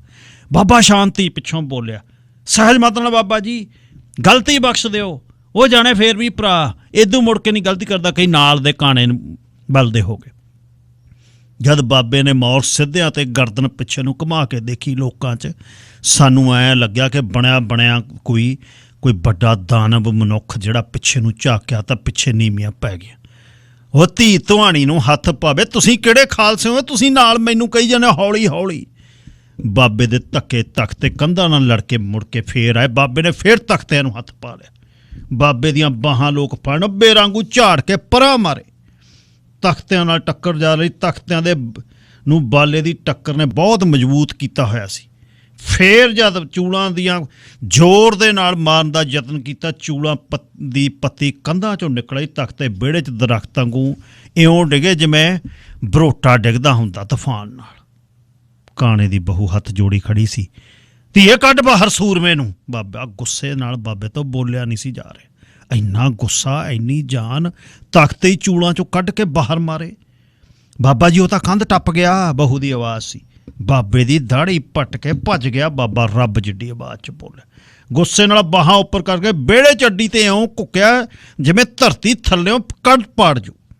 ਮੂੰਹ ਚੁੱਕਿਆ ਉੱਪਰ ਤਾਂ ਛਾਤੀ 'ਚ ਤੂਫਾਨ ਵਾਂਗੂ ਛੂੰ ਛੂੰ ਦੀ ਆਵਾਜ਼ ਆਵੇ, ਜਿਹੜੀ ਸਾਨੂੰ ਸੁਣੇ, ਜਿਹੜੀ ਲੱਗਿਆ ਵੀ ਸਾਹ ਧੁੰਨੀ ਤੋਂ ਗਰਦਨ ਵਾਲੇ ਪਾਸੇ ਨੂੰ ਜਾਂਦਾ। ਬਾਪੂ ਤੇ ਕੁਝ ਹੋਰ ਬੰਦੇ ਨੇ ਬਾਬਾ ਠੰਡਾ ਕੀਤਾ। ਜੱਫੀ ਪਾਈ। ਬਾਬੇ ਦੇ ਢਿੱਡ ਦੇ ਘੇਰੇ ਤੇ ਜੱਫੀ ਨਾ ਪਵੇ। ਲੱਜਤ ਆ ਗਈ, ਛੋਟਾ ਬੋਲਿਆ। ਕੁੱਟ ਤੋਂ ਬਚ ਗਿਆ ਕਾਣਾ, ਪਰ ਮੈਨੂੰ ਪੂਰੀ ਲੱਜਤ ਜੀ ਆਈ ਜੇ ਬਾਬਾ ਮੁੜ ਕੇ ਆ ਕੇ ਡਾਂਗ ਫੇਰੇ ਉਹਦੇ ਤੇ। ਕਾਣਾ ਮੁੜ ਕੇ ਨਾ ਆਇਆ। ਦਿਨ ਲੰਘ ਗਏ। ਲੋਕੀ ਆਂਦੇ ਸੀ ਉਦੋਂ ਰਾਤੀ ਘਰੇ ਆਇਆ। ਬਾਬੇ ਤੋਂ ਡਰਦਾ ਪਿੰਡ ਛੱਡ ਗਿਆ। ਝੰਡੂ ਨੂੰ ਵਿਛੜੇ ਨੂੰ 10 ਸਾਲ ਹੋ ਗਏ। ਨੇੜੇ ਦੇ ਪਿੰਡਾਂ ਸ਼ਹਿਰਾਂ 'ਚ ਅੱਗ ਮੱਚ ਗਈ। ਜੀਵ ਵੱਢੇ ਗਏ, ਕੱਟੇ ਗਏ, ਅੱਲੜ ਲਾਸ਼ਾਂ ਪੱਟੀਆਂ ਗਈਆਂ। ਲੋਕਾਂ ਨੇ, ਦਰਿੰਦਿਆਂ ਨੇ ਮਾਸ ਜਿਹੜਾ ਨੋਚ ਲਿਆ। ਲੋਕ ਵੱਡੇ ਬੰਦਿਆਂ ਦਾ ਦੋਸ਼ ਕਾਣੇ ਤੇ ਲਾਉਂਦੇ ਵੀ ਕਾਣੇ ਨੇ ਕੀਤਾ। ਟਾਵੇਂ ਟਾਵੇਂ ਘਰ ਰਾਤ ਬਰਾਤੇ ਪਿੰਡਾਂ 'ਚੋਂ ਮੁਸਲਮਾਨ ਦੇ ਖਾਲੀ ਹੋ ਗਏ। ਤੇਲੀਆਂ ਮਾਸ਼ੀਆਂ ਤੇ ਮਰਾਸੀਆਂ ਦੇ ਘਰ ਮੌਜ ਨਾਲ ਵੱਸਦੇ ਸੀ। ਪਿੰਡ ਖਾਲੀ ਹੋ ਗਿਆ। ਵੱਡਾ ਕੱਟੀ ਵੱਧ ਗਈ। ਸਟੇਸ਼ਨ ਤੇ ਗੱਡੀ ਲੁੱਟੀ ਗਈ। ਕਿਸੇ ਨੇ ਗਾਰਡ ਦੇ ਵੀ ਸੇਲਾ ਮਾਰਿਆ। ਗੱਡੀ ਦਾ ਮਗਲਾ ਡੱਬਾ ਬੰਬ ਨਾਲ ਉਡਾਤਾ। ਸਾਡੀ ਮੰਡੀ ਹਿੰਦੂਆਂ ਦੀਆਂ ਲੋਥਾਂ ਨਾਲ ਭਰੀ ਗੱਡੀ ਪਹੁੰਚੀ। ਮੰਡੀ ਦੇ ਮੁਸਲਮਾਨਾਂ ਦਾ ਹਰ ਬੱਚਾ ਕਤਲ ਕਰ ਦਿੱਤਾ। ਖਬਰਾਂ ਸੁਣ ਕੇ ਕਾਂਬਾ ਚੜੇ। ਸਾਨੂੰ ਪਤਾ ਨਾ ਲੱਗੇ ਗੱਲਾਂ ਕਰਦੇ ਕੀ ਨੇ। ਝੰਡੂ ਦੀ ਯਾਦ ਨਾ ਜਾਵੇ। ਅੱਜ ਬਹੁਤ ਭਾਰੀ ਮੀਂਹ ਵਰਿਆ। ਬੱਦਲ ਅਸਮਾਨ 'ਚ ਭੱਜੇ ਫਿਰਦੇ। ਬੱਦਲਾਂ ਦੀ ਦੁਨੀਆ ਹੱਲਾ ਗੁੱਲਾ ਕਰਦੀ ਫਿਰਦੀ। ਅਸੀਂ ਦੋਨੇ ਭਰਾ ਛੱਪੜ 'ਤੇ ਗਏ ਤੇ ਝੰਡੂ ਲੱਭੀਏ। ਛੱਪੜ ਬਾਬੇ ਦੇ ਗੁੱਸਿਆਂ ਵਾਂਗੂ, ਤਾਰੀ ਗੁੱਸੇ ਵਾਂਗੂ ਲਾਉਂਦਾ। ਪਾਣੀ ਨੂੰ ਨਿਕਲਣ ਵਾਸਤੇ ਥਾਂ ਨਹੀਂ ਸੀ। ਛੱਪੜ ਦੇ ਢਾਏ ਦੇ ਜੰਡਾਂ ਹੇਠਾਂ ਕੱਸੀ ਸੂਏ ਬਣਾ ਕੇ ਖੇਡਣ ਲੱਗੇ। ਸਾਡੇ ਬੋਦੇ ਉਦਾਸੀ ਨਾਲ ਸਿਰ 'ਚ ਚਫਾਲ ਪਏ ਸੀ, ਸਾਡੇ ਕੰਨ ਠੰਡ ਨਾਲ ਗੜਾ ਬਣੇ ਪਏ ਸੀ।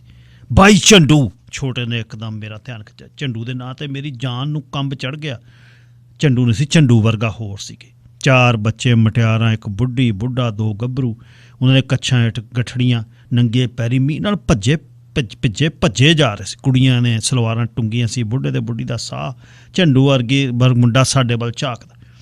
ਵੱਧਦੇ ਆ ਰਹੇ ਹਨੇਰੇ ਤੇ ਉਹ ਖੇਤਾਂ ਵੱਲ ਨੂੰ ਭੱਜੇ ਜਾ ਰਹੇ ਸੀ। ਪਿੰਡ ਦੇ ਲੋਕ ਖੇਤਾਂ ਤੋਂ ਪਿੰਡਾਂ ਨੂੰ ਆ ਰਹੇ ਸੀ। ਪੰਛੀਆਂ ਦੇ ਡਾਰਾਂ ਪਿੰਡਾਂ ਨੂੰ ਪਰਦੇ। ਬਾਈ ਇਹ ਚੋਰ ਹੈ, ਛੋਟੇ ਨੇ ਧੁੱਪ ਤੋੜੀ। ਨਹੀਂ ਬਾਈ, ਹਨੇਰੇ 'ਚ ਕਿੱਧਰ ਨੂੰ ਜਾਂਦੇ ਆ ਇਹ, ਪਤਾ ਨਹੀਂ। ਬਾਈ ਝੰਡੂ ਵਰਗਾ ਸੀ ਕਿ ਨਹੀਂ, ਛੋਟੇ ਨੇ ਕਿਹਾ। ਹਾਂ ਸੱਚੀ ਮੁੱਚੀ ਝੰਡੂ ਸੀ। ਮੈਂ ਵੀ ਫਿਸ ਪਿਆ। ਦੋਵੇਂ ਬਿੰਦ ਝਾਕ ਟਕੋਰੇ ਭਰਦੇ ਰਹੇ। ਬਾਈ ਆਪਾਂ ਝੰਡੂ ਦਾ ਪਤਾ ਤਾਂ ਪੁੱਛਦੇ। ਹਾਂ ਪੁੱਛੀਏ ਬਾਈ, ਆਪਾਂ ਮਗਰ ਚੱਲੀਏ ਉਹਨਾਂ ਦੇ। ਉਹਨਾਂ ਦੀਆਂ ਅੱਖਾਂ 'ਚੋਂ ਪਾਣੀ ਦੀਆਂ ਤਤੀਰੀਆਂ ਵਗਣ ਲੱਗੀ। ਬਾਈ ਝੰਡੂ ਮਾਰਤਾ, ਛੋਟੇ ਨੇ ਚੰਗਿਆੜਾਂ ਛੱਡਤੀਆਂ। ਅਸੀਂ ਜਿਸ ਦਿਨ 4 ਲੋਥਾਂ ਵਿਕੀਆਂ, ਸਾਡੀਆਂ ਅੱਖਾਂ ਇੱਕ ਦੂਜੇ ਤੋਂ ਪੁੱਛਦੀਆਂ, ਬੁੱਲ ਸਿਉਂਤੇ ਗਏ, ਜੀਭ ਠਾਕੀ ਗਈ, ਡਰ ਨਾਲ ਧੁੜ-ਧੁੜੀ ਵਾਂਗ ਸਰੀਰ 'ਚ ਪਾਣੀ ਫਿਰਦੀ। ਝੰਡੂ ਕਿੱਥੇ ਗਿਆ? ਬਾਈ ਇਹਨਾਂ ਨੂੰ ਕੌਣ ਮਾਰ ਗਿਆ? ਛੋਟੇ ਨੇ ਮੈਨੂੰ ਪੁੱਛਿਆ। ਪਤਾ ਨਹੀਂ। ਹੈ ਬਾਈ, ਛੋਟੇ ਮੁੰਡੇ ਦਾ ਕੀ ਵੈਰ ਸੀ ਕਿਸੇ ਨਾਲ? ਓਏ ਪਤਾ ਨਹੀਂ, ਮੈਂ ਕਿਹਾ। ਇੱਕ ਨਿਹੰਗ ਸਿੰਘ ਹੈਗਾ, ਨਿੱਕਿਓ ਇੱਥੋਂ ਦੀ ਤੁਰਕ ਲੰਘੇ ਆ। ਉਹਦੇ ਗਾਤਰੇ ਕਿਰਪਾਨ ਸੀ, ਹੱਥ ਲੰਬੀ ਤੇ ਕਾਲੀ ਡਾਂਗ ਵਾਲਾ ਭਾਲਾ, ਪੱਗ ਤੇ ਚੱਕਰ ਲੱਗੇ, ਪੱਗ ਕਣੀ ਨਾਲ ਗੋਲ ਹੋ ਚੁੱਕੀ ਸੀ, ਗਿੱਲੀ ਸੀ। ਪਤਾ ਨਹੀਂ, ਮੈਂ ਰੋ ਕੇ ਕਿਹਾ। ਛੋਟਾ ਗੁੱਸੇ ਨਾਲ ਉਹਦੇ ਵੱਲ ਝਾਕਦੇ। 3 ਬੰਦੇ ਹੋਰ ਆ ਗਏ, ਉਹਨਾਂ ਦੇ ਹੱਥਾਂ 'ਚ ਕਿਰਪਾਨਾਂ, ਚਿਲਕਦੇ ਭਾਲੇ, ਇੱਕ 'ਚ ਕਿਰਪਾਨ ਨੰਗੀ ਖੂਨ ਨਾਲ ਲਿਬੜੀ ਹੋਈ। ਅਸੀਂ ਵੇਖ ਕੇ ਡਰ ਗਏ। ਬੰਦੇ ਤਾਂ ਲੰਘੇ ਆ, ਮੈਂ ਕਿਹਾ। ਸਾਨੂੰ ਕੀ ਪਤਾ ਸੀ ਕਿ ਉਹ ਬੰਦੇ ਨੂੰ ਤੁਰਕ ਕਹਿੰਦੇ ਆ ਜਾਂ ਆਪਣੇ ਬੰਦੇ ਨੇ। ਕਿੱਧਰ ਨੂੰ ਗਏ? ਲਹੂ ਲਿਬੜੀ ਕਿਰਪਾਨ ਵਾਲੇ ਨੇ ਕਿਹਾ। ਸਾਨੂੰ ਕੀ ਪਤਾ ਹੈ? ਮੈਨੂੰ ਪਤਾ ਸੀ ਗੱਲ ਸੱਚੀ ਹੈ, ਪਰ ਮੈਂ ਗੱਲ ਨਵੇੜੀ।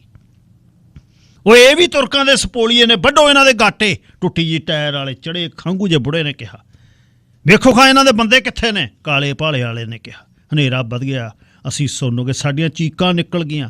ਬੋਦੇ ਤਾਂ ਹੈ ਨਹੀਂ, ਲਹੂ ਲਿਬੜੀ ਕਿਰਪਾਨ ਵਾਲੇ ਨੇ ਕਿਹਾ। ਉਸਨੇ ਸਾਡੇ ਸਿਰ ਤੇ ਹੱਥ ਫੇਰ ਕੇ ਦੇਖੇ। ਦੇਰ ਕਾਹਦੀ ਆ, ਫਿਰ ਲਾ ਦੋ ਗਾਟੇ ਜੇ ਬੋਦੇ ਹੈ ਨਹੀਂ। ਟਾਇਰ ਤੇ ਚੜੇ ਬੰਦੇ ਨੇ ਹੁਕਮ ਦਿੱਤਾ। ਮੇਰੇ ਵੱਲ ਭਾਲੇ ਵਾਲੇ ਤੇ ਭਾਈ ਵਾਲੇ ਦੀ ਕਿਰਪਾਨ ਨੂੰ ਡਰ ਨਾਲ ਸਾਡੀਆਂ ਅੱਖਾਂ ਵਿੱਚ ਗਈਆਂ। ਬਲੇਸ਼ੋ ਵੇਖੋ ਕਿਤੇ ਗੱਜ ਵਟਾ ਦਿਓ ਬਾਬੇ ਦੀ। ਜਦ ਆਵਾਜ਼ ਗੋਲੀ ਪਿੰਡ ਦੀਆਂ ਘਰਾਂ ਦੇ ਵਿੱਚੋਂ ਬੀਹਾਂ 'ਚੋਂ ਲੰਘ ਕੇ ਬਾਹਰਲੇ ਬੰਨੇ ਤੱਕ ਜਦ ਆਵਾਜ਼ ਬਾਬੇ ਦੀ ਗਈ, ਅੱਖਾਂ ਖੁੱਲੀਆਂ, ਠੰਡ ਨਾਲ ਸਾਡੇ ਸਰੀਰ 'ਚ ਮੁੜਕੇ ਦੀਆਂ ਬੂੰਦਾਂ ਸਰੀਰ ਦੀ ਨਾੜ ਕੰਬ ਰਹੀ ਸੀ। ਮਰ ਗਏ ਸੀ। ਡੜਿਆ ਕੇ ਬਾਬੇ ਦੇ ਗਲ ਨੂੰ ਚਿੰਬੜ ਗਏ। ਉਹਨੇ ਬੁੱਕਲ 'ਚ ਲੈ ਕੇ, ਬੁੱਕਲ ਨਹੀਂ ਗਈ ਸੀ, ਉਹਨੂੰ ਕੁੱਟ ਲਿਆ। ਉਹਦੀਆਂ ਅੱਖਾਂ 'ਚ ਵੀ ਹੰਝੂ ਸੀ। ਤੁਸੀਂ ਕੌਣ ਹੋ? ਬਾਬੇ ਨੇ ਪੁੱਛਿਆ। ਉਹਦਾ ਹੰਝੂ ਨਾਲ ਭਰਿਆ ਗਲਾ। ਅਸੀਂ ਗੁਰੂ ਦੇ ਸੇਵਕ। ਟਾਇਰ ਤੇ ਚੜੇ ਹੋਏ ਨੇ ਕਿਹਾ। ਕਿਹੜੇ ਗੁਰੂ ਦੇ? ਜਿਹਦਾ ਚੋਲਾ ਪਾਇਆ ਸਿੰਘ ਹੋ ਕੇ ਪਛਾਣਦਾ ਨਹੀਂ? ਇਹ ਚੋਲੇ ਤੇ ਦਾਗ ਲਾਉਣ ਲੱਗੇ ਸੀ, ਅਨਰਥ ਹੋ ਜਾਂਦਾ। ਤੁਹਾਡਾ ਬਣਨਾ ਕੀ ਸੀ ਪਤਾ ਹੈ? ਬਾਬੇ ਨੇ ਧਰਤੀ ਤੇ ਡੈਂਗਲਾ ਖੜਕਾਇਆ। ਉਹਨੂੰ ਆਪਣੇ ਵਿਗੜੇ ਤੱਤ ਦਾ ਪਤਾ ਹੀ, ਪਰ ਬਾਬੇ ਨੂੰ ਪਤਾ ਹੀ ਚੇਲੇ ਦੇ ਚੋਲੇ ਦੇ ਦਾਗ ਲਾ ਛੱਡੋ, ਲਹੂ ਕਿਉਂ ਲਿਆਈ ਫਿਰਦੇ। ਸਿੰਘ ਜੀ ਇਹੀ ਪਿੰਡ ਆ ਆਪਣਾ? ਹਾਂ, ਬਾਬਾ ਬੋਲਿਆ। ਤੈਂ ਕਰੋ ਫਿਰ, ਗੁਰਦੁਆਰਾ ਸਾਹਿਬ ਪਹੁੰਚੋ, ਮੈਂ ਸਾਰੇ ਪਿੰਡ ਦਾ ਉੱਥੇ ਇਕੱਠ ਕਰਦਾ। ਟਾਇਰ ਉਹਨੇ ਘੋੜੀ ਮੋੜਦਿਆਂ ਕਿਹਾ। ਉਹਦੀ ਨੰਗੀ ਕਿਰਪਾਨ ਡੁੱਬਦੇ ਸੂਰਜ ਦੀਆਂ ਮੱਧਮ ਕਿਰਨਾਂ ਨਾਲ ਚਮਕੀ। ਬਾਬੇ ਨੇ ਘਰ ਜਾ ਕੇ ਕਹਾਣੀ ਦੱਸੀ। ਸਾਨੂੰ ਵੇਲੇ ਕਵੇਲੇ ਜਾਣ ਦੀ ਗੱਲ ਹੋਈ। ਮਾਂ ਡੜਿਆ ਕੇ ਚਿੰਬੜ ਗਈ। ਮਾਂ ਤੇ ਭੈਣ ਨੂੰ ਤਰਥੋਲਾ ਚੜ੍ਹ ਗਿਆ, ਬਾਹਾਂ 'ਚ ਕੁੱਟ ਰੌਲਾ ਪਾਉਣ ਲੱਗੇ। ਭੈੜੇ ਮੂੰਹ ਵਾਲਿਆਂ ਨੂੰ ਆਖਿਆ ਕਿ ਬੋਦੇ ਪਤਲੇ ਨਾ ਕਰੋ, ਰੱਖ ਕੇ ਰੱਖੋ ਸਿਰ ਤੇ ਬੇਬੇ ਬੋਦੇ ਨਾਲ ਕੀ ਹੋ ਜਾਂਦਾ ਹੈ? ਛੋਟੇ ਨੇ ਮਾਂ ਨੂੰ ਪੁੱਛਿਆ। ਸਾਨੂੰ ਕੀ ਪਤਾ ਸੀ ਕਿ ਬਾਲ ਰੱਖਣੇ ਜਾਂ ਨਾ। ਬੋਦੇ ਨਾਲ ਹਿੰਦੂ ਲੱਗੀਦਾ, ਮਾਂ ਨੇ ਸੰਖੇਪ ਉੱਤਰ। ਤੇ ਹਿੰਦੂ ਲੱਗਣ ਨਾਲ ਕੀ ਹੁੰਦਾ ਮਾਂ? ਫਿਰ ਕੋਈ ਮਾਰਦਾ ਨਹੀਂ ਤੇ ਕਿਉਂ ਮਾਰਦੇ ਆ? ਜਾਨ ਖਾਣਿਆ ਮੁਸਲਮਾਨਾਂ ਨੂੰ ਮਾਰਦੇ ਆ, ਮੁਸਲਮਾਨ ਹਿੰਦੂਆਂ ਨੂੰ ਮਾਰਦੇ ਆ, ਮਾਂ ਨੇ ਖਿੱਚ ਕੇ। ਤੇ ਬੇਬੇ ਮੁਸਲਮਾਨ ਹਿੰਦੂ ਨਹੀਂ ਹੁੰਦੇ? ਉਹ ਕਿਉਂ ਜਾਨ ਖਾਧੀ ਆ ਮੈਨੂੰ ਨਹੀਂ ਪਤਾ। ਤੇ ਬੇਬੇ ਫਿਰ ਮਾਰਦੇ ਕਿਉਂ ਐ? ਭਾਈ ਨੇ ਭੋਲਾ ਜਿਹਾ ਮੂੰਹ ਬਣਾ ਕੇ ਕਿਹਾ। ਮਾਂ ਦੀ ਧੌਣ ਤਲ। ਤੁਰਕਾਂ ਨੇ ਸਾਡੇ ਭਰਾਵਾਂ ਦੇ ਘਾਣ ਲਾਤੇ। ਖਾਲਸਾ ਜਿਹਨਾਂ ਦੀ ਬੱਚਾ ਬੱਚੀ ਬਚ ਕੇ ਨਹੀਂ ਜਾਣ ਦੇਣਾ। ਖਾਲਸੇ ਦਾ ਕਰਤੱਵ ਹੈ, ਧਰਮ ਹੈ, ਕਲਗੀ ਵਾਲੇ ਦਾ ਹੁਕਮ ਹੈ। ਗਲੀ 'ਚ ਟਾਇਰ ਵਾਲਾ ਉੱਚੀ ਬੋਲਦਾ ਫਿਰਦਾ। ਬੇਬੇ ਕਿਹਦੇ ਭਰਾਵਾਂ ਦੇ ਘਾਣ ਲਾਤੇ? ਛੋਟਾ ਫੇਰ ਮਾਂ ਨੂੰ ਚਿੰਬੜ ਗਿਆ। ਕੁੱਤਾ ਭੌਂਕਦਾ, ਖਬਰਦਾਰ ਜੇ ਮੁੜ ਕੇ ਬਾਹਰ ਗਏ ਮਾਂ ਸਾਨੂੰ ਪੈ ਗਈ। ਬੇਬੇ ਅਸੀਂ ਬੋਦਿਆਂ ਨੂੰ ਵੜ ਜਾ ਕਰਾਂਗੇ, ਅਸੀਂ ਸਿਰ ਬਾਹ ਕੇ ਚਲੇ ਜਾ ਕਰਾਂਗੇ। ਅਸੀਂ ਅੰਦਰ ਸਬਾਚ ਗਏ, ਕਿੰਨੇ ਬੰਦੇ ਬੁੜੀਆਂ ਅੰਦਰ ਬੈਠੇ, ਦੂਜੇ ਪਾਸੇ ਵਿਹੜੇ ਤੰਦੂਰ ਦੀਆਂ ਰੋਟੀਆਂ ਰਹਿ ਰਹੀਆਂ ਸੀ, ਤੇਲੀ ਮਰਾਸੀ ਮਾਛੀ ਸਾਰੇ ਅੰਦਰ ਬੈਠੇ, ਕੁਛ ਨਮਾਜ਼ ਪੜ੍ਹ ਰਹੇ ਸੀ। ਬੇਬੇ ਇਹ ਕਿਉਂ ਲੁਕੇ ਬੈਠੇ ਆ? ਛੋਟੇ ਨਾ ਕੇ ਮਾਰ, ਓਏ ਚੁੱਪ ਕਰ, ਇਹਨਾਂ ਨੂੰ ਡਰ ਹੈ। ਤੇ ਕੀ ਤੋਂ ਡਰ ਆ ਬੇਬੇ? ਤੂੰ ਜਾ ਕੇ ਰੋਟੀ ਖਾ ਲਾ, ਮੇਰਾ ਸਿਰ ਨਾ ਖਾ। ਬੇਬੇ ਨੇ ਭੱਜ ਕੇ ਪਿਆ। ਸੂਰਜ ਛਿਪ ਗਿਆ, ਬੱਦਲਾਂ ਕਰਕੇ ਹਨੇਰਾ। ਗੁਰਦੁਆਰੇ ਰਾਹ ਤੇ ਭੀੜ, ਘੋੜਿਆਂ ਵਾਲੇ ਬਹੁਤ ਸੀ ਤੇ ਬਾਹਲੇ ਸੀ, ਸਾਰਿਆਂ ਪਾਸੇ ਹਥਿਆਰ, ਸਿਰਾਂ ਤੇ ਚੱਕਰ। ਖਾਲਸਾ ਜੀ ਕਲਗੀਆਂ ਵਾਲਿਆਂ ਨੂੰ ਖੁਸ਼ ਕਰਨ ਲਈ ਸਾਰੇ ਤੁਰਕਾਂ ਨੂੰ ਇੱਕ ਕੋਠੇ 'ਚ ਇਕੱਠਾ ਕਰਕੇ ਸੁੱਟ ਕੇ 4 ਛਟੀਆਂ ਦੀਆਂ ਭਰੀਆਂ ਅੱਗ ਲਾ ਦਿਓ, ਮਿੱਟੀ ਦਾ ਤੇਲ ਦਾ ਇੱਕ ਪੀਪਾ ਪਾਇਓ ਤੇ ਜਿਉਂਦਿਆਂ ਨੂੰ ਅੱਗ ਲਾ ਦਿਓ। ਸਾਡੇ ਕਾਲਜੇ ਠੰਡ ਪੈ ਜੂ। ਇਹਨਾਂ ਸਾਡੇ ਭਰਾਵਾਂ ਨੂੰ ਕੋਹ ਕੇ ਮਾਰਿਆ, ਟਾਇਰ ਚੜਿਆ। ਖਾਂਗੂ ਬੁੜਾ ਕਹਿ ਰਿਹਾ ਸੀ, ਓਏ ਉਹ ਗੱਲ ਸੁਣ। ਬਾਬੇ ਨੇ ਜਦ ਕਿਹਾ, ਸਾਰਾ ਪਿੰਡ ਚੱਕ ਕੇ, ਉਹ ਇਹਨਾਂ ਨਹੀਂ ਤੇਰੇ ਵਰਗੇ ਲਗਾੜਿਆਂ ਨੇ ਮਾਰੇ ਨੇ, ਉਹ ਤੂੰ ਕਲਗੀਆਂ ਵਾਲੇ ਦਾ ਨਾਂ ਬਦਨਾਮ ਕਰਦਾ। ਜਾਨ ਚਾਹੀਦਾ, ਰਸਤਾ ਰਗੜ ਜਾ, ਨਹੀਂ ਤਾਂ ਬੁਰੀ ਕਰਾਂਗੇ। ਤੁਹਾਡੀ ਸਕੀਮ ਦਾ ਸਾਨੂੰ ਪਤਾ ਹੈ। ਤੁਸੀਂ ਇਹ ਪਿੰਡ ਦੇ ਭਰਾਵਾਂ ਨੂੰ, ਜਿਨ੍ਹਾਂ ਨੂੰ ਮੁਸਲਮਾਨ ਬੋਲਦੇ, ਲੁੱਟਣ ਨੂੰ ਫਿਰਦੇ ਹੋ, ਸਾਡੇ ਭਾਈ ਨੇ। ਭਾਈ ਪਿੰਡ ਦੇ ਦੂਜੇ ਪਾਸੇ ਜਿਹੜੇ ਤੂੰ ਬੰਦੇ ਖੜੇ ਕਰਕੇ ਆ, ਜੇ ਮੈਂ ਹੱਥ ਚੁੱਕਦਾ ਤੁਹਾਡੀ ਹੱਡੀ ਪਸਲੀ ਨਹੀਂ ਰਹਿਣੀ। ਚੰਗਾ ਰਹੇਗਾ ਪੱਤੇ ਤੋੜ ਜਾ ਇੱਥੋਂ। ਬਾਬੇ ਨੇ ਰੋਹ ਭਰੀ ਸੱਦ 'ਚ ਕਿਹਾ, ਹੱਥ 'ਚ ਜਾਤੂ ਬੁਰਜੀ ਵਰਗੀਆਂ ਲੱਤਾਂ ਚੌੜੀਆਂ ਕਰੀ ਖੜਾ ਬਾਬਾ। ਪਿੰਡ ਦੇ ਮੁਸਲਮਾਨ ਵੀਰ ਉਹਦੀ ਬੁਰਜੀਆਂ ਲੱਤਾਂ ਦੀ ਮੈਨੂੰ ਐਂ ਲੱਗੇ ਜਿਵੇਂ ਓਟ 'ਚ ਬੈਠੇ ਨੇ। ਬਾਬੇ ਦਾ ਇਹ ਰੂਪ ਮੈਨੂੰ ਬਹੁਤ ਹੀ ਚੰਗਾ ਲੱਗਦਾ। ਜਦ ਬਾਬਾ ਬੋਲਦਾ, ਜਦ ਬਾਬਾ ਤੁਰਦਾ, ਚੌੜੀਆਂ ਲੱਤਾਂ ਕਰਦਾ, ਜਦ ਬਾਬਾ ਜਾਤੂ ਘੁਮਾ ਕੇ ਮੋਢੇ 'ਤੇ ਰੱਖਦਾ, ਜਾਂ ਬਾਬੇ ਨੂੰ ਜਦ ਮੈਂ ਜੱਫੀ ਪਾਉਂਦਾ, ਉਹਦੇ ਖੱਦਰ ਦੇ ਚੋਲੇ 'ਚੋਂ ਉਹਦੇ ਮੁੜਕੇ ਦੀ ਵਾਸ਼ ਨਾ ਆਉਂਦੀ, ਮੈਨੂੰ ਲੱਗਦਾ ਬਈ ਧਰਮ ਨਾਲੇ ਦੇ ਮੂਹਰੇ ਲੌਂਗ ਲੈਚੀਆਂ ਕੀ ਨੇ। ਪਿੰਡ 'ਚ ਕਿਸੇ ਬੰਦੇ ਨੇ ਬੰਦੂਕ ਚਲਾਤੀ, ਦਰਖਤਾਂ ਤੋਂ ਪੰਛੂ ਤੇ ਟੋਲਾ ਡਰਿਆ, ਜਾਨਵਰਾਂ ਵਾਂਗੂ ਖਿੜ ਗਿਆ। ਮਗਰੋਂ ਪਤਾ ਲੱਗਾ ਬਦਮਾਸ਼ਾਂ ਦਾ ਟੋਲਾ ਬਹੁਤ ਦਿਨਾਂ ਤੋਂ ਸਾਡੇ ਪਿੰਡ ਦੇ ਮੁਸਲਮਾਨਾਂ ਨੂੰ ਲੁੱਟਣ ਲਈ ਫਿਰਦਾ ਹੀ। ਫਿਰ ਪਤਾ ਲੱਗਾ ਰਾਤ ਨੂੰ ਬਾਪੂ ਤੇ ਪਿੰਡ ਦੇ ਹੋਰ ਬੰਦੇ ਪਿੰਡ ਦੇ ਮੁਸਲਮਾਨਾਂ ਨੂੰ ਗੱਡੀ ਚੜਾ ਕੇ ਆਏ ਸੁਰੱਖਿਆ। ਹੱਦ ਟਪਾ ਕੇ ਮੁੜਨ ਲੱਗਿਆ। ਬਾਬਾ ਧਾਹਾਂ ਮਾਰ ਕੇ ਰੋਇਆ। ਬਾਬਾ ਕਦੇ ਰੋਂਦਾ ਨਹੀਂ ਸੀ ਦੇਖਿਆ। ਅਸੀਂ ਝੰਡੂ ਨੂੰ ਯਾਦ ਕਰਕੇ ਡੁਸਕਦੇ ਉੱਧਰ ਦੇ। ਬੇਬੇ ਝੰਡੂ ਕਾਹਦਾ ਆਊਗਾ? ਛੋਟਾ ਡੁਸਕਦਾ ਮਾਂ ਹੈ। ਬੇਬੇ ਝੰਡੂ ਮਾਰਤਾ। ਪਿੰਡ ਦੀਆਂ ਗਲੀਆਂ ਸੁੰਨੀਆਂ, ਤੇਲੀਆਂ ਮਰਾਸੀਆਂ ਮਾਛੀਆਂ ਦੇ ਘਰ ਉਜੜ ਕੇ ਗਲੀਆਂ ਭਾਂ ਕਰਦੀਆਂ। ਸਾਰਾ ਪਿੰਡ ਭਾਂ ਕਰਦਾ। ਪਿੰਡ ਦੀ ਰੌਣਕ ਚੱਲ ਗਈ। ਪਿੰਡ ਦੀ ਰੋਹੀ 'ਚ ਹਾੜ ਬੋਲਦਾ। ਲੋਕ ਸੁਣਦੇ ਪਿੰਡ 'ਚ ਹਾੜ ਬੋਲਦਾ। ਲੋਕੀ ਲੱਖਣ ਲਾਉਂਦੇ, ਸ਼ਰਤਾਂ ਬੰਦੇ, ਹਾੜ ਨਹੀਂ ਬੋਲਦਾ। ਖੂੰਡੇ ਵਾਲੇ ਕਲਗੀਆਂ ਵਾਲੇ ਬਾਬੇ ਦਾ ਜਿਹੜਾ ਬੋਲ ਹੈ, ਧਾਹਾਂ ਮਾਰ ਕੇ ਤੁਰ ਗਏ ਮੁਸਲਮਾਨ ਭਰਾਵਾਂ ਨੇ, ਉੱਚੀ ਉੱਚੀ ਰੋਂਦਾ। ਟਿਕੀ ਰਾਤ। ਹਾੜ ਨਹੀਂ ਬੋਲਦਾ। ਕਲਗੀ ਵਾਲੇ ਦਾ ਖਾਲਸਾ ਵਿਛੜ ਗਏ ਭਰਾਵਾਂ ਨੂੰ ਰੋਂਦਾ, ਬੇਕਸੂਰਾਂ ਦੇ ਕਤਲ ਨੂੰ ਰੋਂਦਾ। ਹਲੇ ਵੀ ਬਾਬਾ ਮੇਰੇ ਚੇਤਿਆਂ 'ਚ ਅੱਖਾਂ ਮੀਚਦਾ, ਮੈਨੂੰ ਖੂੰਡੇ ਵਾਲਾ ਬਾਬਾ ਦਿਖਦਾ ਹੈ। ਹਾੜ ਬੋਲਦਾ ਹੈ। ਸਰ ਬੂਟਾ ਸਿੰਘ ਸ਼ਾਦ ਨੇ ਆਪਣੀ ਇਹ ਜ਼ਿੰਦਗੀ ਦੀ ਘਟਨਾ ਇਹਦੇ ਵਿੱਚ ਸੁਣਾਈ ਹੈ। ਇੱਕ ਉਹਨਾਂ ਦੀ ਕਹਾਣੀ ਰਾਖਾ ਵੀ ਬਹੁਤ ਵਧੀਆ ਹੈ, ਸੁਣਾਵਾਂਗਾ। ਅਤੇ ਅਗਲੇ ਬੁੱਧਵਾਰ ਤੋਂ ਇਹਨੂੰ ਫੇਸਬੁੱਕ ਲਾਈਵ ਵੀ ਆਪਾਂ ਕਰਿਆ ਕਰਾਂਗੇ। ਅਤੇ ਤੁਸੀਂ ਜਿਹੜਾ ਨਾਲ ਇਹ ਫੇਸਬੁੱਕ 'ਤੇ ਚੱਲ ਜਾਵੇ, ਬਾਹਰ ਵੀ ਵੇਖ ਲਵੋ। ਬਹੁਤ ਵਧੀਆ ਇਹਦੇ 'ਚ ਬਾਬੇ ਦਾ ਜਿਹੜਾ ਰੋਲ ਹੈ, ਪੁਰਾਣੇ ਪੰਜਾਬ ਦੀ ਦੇ ਬਾਬਾ ਚੋਲਾ, ਕਸ਼ਹਿਰਾ ਉਹਦਾ, ਮੋਟੀਆਂ ਪਿੰਜਣੀਆਂ, ਸਰੋਂ ਦਾ ਤੇਲ, ਜਾਤੂ, ਅਣਘੜਤ ਜਿਹੜਾ ਡੈਂਗਲਾ ਪਹਾੜੀ ਕਿੱਕਰ ਦਾ ਵੱਢਿਆ ਹੋਇਆ। ਇਹ ਦੇਖ ਲਾ ਵੀ ਚਿੱਬ ਜਿਵੇਂ ਪੈਂਦਾ ਹੋਊ। ਤੇ ਜਾਂ ਬਾਬਾ ਜਾ ਕੇ ਦਰ ਜਿਹੜਾ ਗੁਰਦਿਆਲ ਕਾਣੇ ਦੇ ਜਾਂ ਤਖਤੇ ਪੱਟਦਾ, ਕਿੰਨੀ ਜਾਨ ਹੋਊ ਬਾਬੇ 'ਚ। ਪੱਤੀਆਂ ਕੱਢਤੀਆਂ ਥਮਲਿਆਂ 'ਚੋਂ। ਮੁੜ ਕੇ ਜਦ ਪਿੱਛੇ ਨੂੰ ਆਇਆ, ਜਦ ਦੁਆਰਾ ਧੱਕਾ, ਬਾਬਾ ਜੀ ਹੌਲੀ ਹੌਲੀ। ਕਹਿੰਦਾ ਹੌਲੀ ਨਹੀਂ, ਪਰਾਂ ਹਟ ਤੂੰ। ਬਾਪੂ ਜੀ ਸਾਡਾ ਉਹਨੂੰ ਹੌਲੀ ਕਹਿੰਦਾ। ਸਵਾਦ ਆਉਂਦਾ ਹੈ। ਇਹ ਕਰੈਕਟਰ ਬਿਲਡ ਹੋਣੇ ਚਾਹੀਦੇ ਨੇ ਮਨੁੱਖਤਾ ਦੇ ਭਲੇ ਲਈ।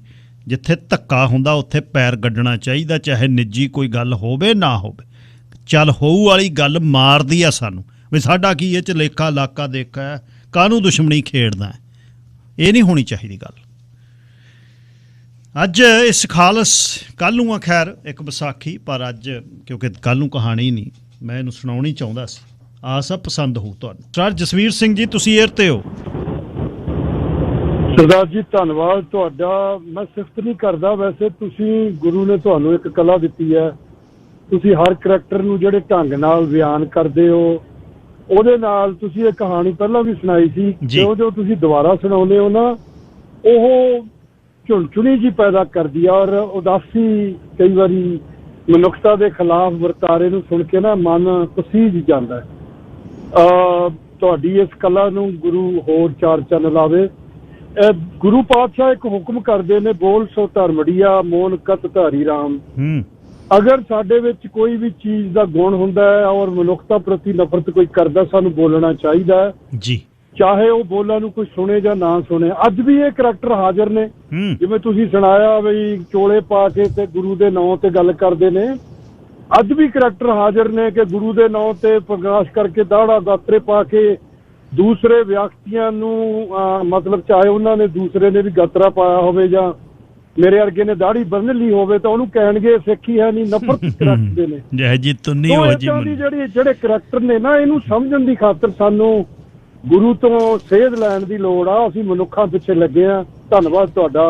ਏਦਾਂ ਦੀਆਂ ਜਦੋਂ ਕਹਾਣੀਆਂ ਸੁਣਾਉਂਦੇ ਹੋ ਨਾ, ਇਹ ਮਨੁੱਖੀ ਸੋਚ ਵਿੱਚ ਆਪਣੇ ਆਪ ਨੂੰ ਸ਼ੁੱਧ ਕਰਨ ਲਈ ਇੱਕ ਪ੍ਰੇਰਨਾ ਮਹਿਸੂਸ ਕਰਾਉਂਦੇ ਨੇ। ਧੰਨਵਾਦ ਸਰਦਾਰ ਬਾਦਲ। ਬਿਲਕੁਲ ਜੀ, ਸਵੈ ਨਿਰਣਾ ਸਵੈ ਪੜਚੋਲ ਵੀ ਹੁੰਦੀ ਆ ਯਾਰ, ਅਸੀਂ ਕਿੱਥੇ ਖੜੇ ਆ, ਸਾਡਾ ਵੀ ਗੁਰੂ ਕਿਰਪਾ ਕਰੇ ਉਹਦੇ ਤੇ ਸਾਡੀ ਵੀ ਆਸ ਉੱਥੇ ਖੜੇ ਜਾ ਕੇ ਇੱਕ ਇੱਕ ਖਸਮ ਸਾਡਾ ਰਹੇ, ਜ਼ਰੂਰੀ ਹੈ। Chamkaur Singh ji, line number 2।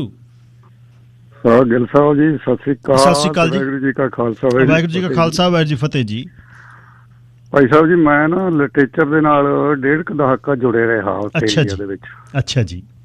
ਜਦੋਂ ਵੀ ਕੋਈ ਕਹਾਣੀ ਦੇ ਬਾਰੇ ਖਾਸਾ ਹੀ ਗਿਆਨ, ਮੈਨੂੰ ਬਹੁਤ ਕਾਫੀ ਗਿਆਨ ਹੈ ਜਾਂ ਕਹਿ ਲਈਏ ਆਪਾਂ ਜੀ ਜੀ, ਪਰ ਜਦੋਂ ਤੁਹਾਡੀ ਕਹਾਣੀ ਸੁਣੀ ਦੀ ਆ, ਸੁਣਾਉਣ ਦਾ ਜਿਹੜਾ ਢੰਗ ਆ, ਕਾਫੀ ਗੱਲਾਂ ਤਾਂ ਪਹਿਲੇ ਭਾਈ ਸਾਹਿਬ ਜੀ ਕਹਿ ਕੇ ਜਿਹੜੀਆਂ ਮੈਂ ਕਰਨੀਆਂ ਸੀ ਜੀ ਜੀ, ਜਿਹੜਾ ਸੁਣਾਉਣ ਦਾ ਢੰਗ ਆ ਨਾ, ਉਹ ਪਾਤਰ ਨੂੰ ਤੁਸੀਂ ਸਾਹਮਣੇ ਖੜਾ ਕਰ ਦਿੰਦੇ ਹੋ,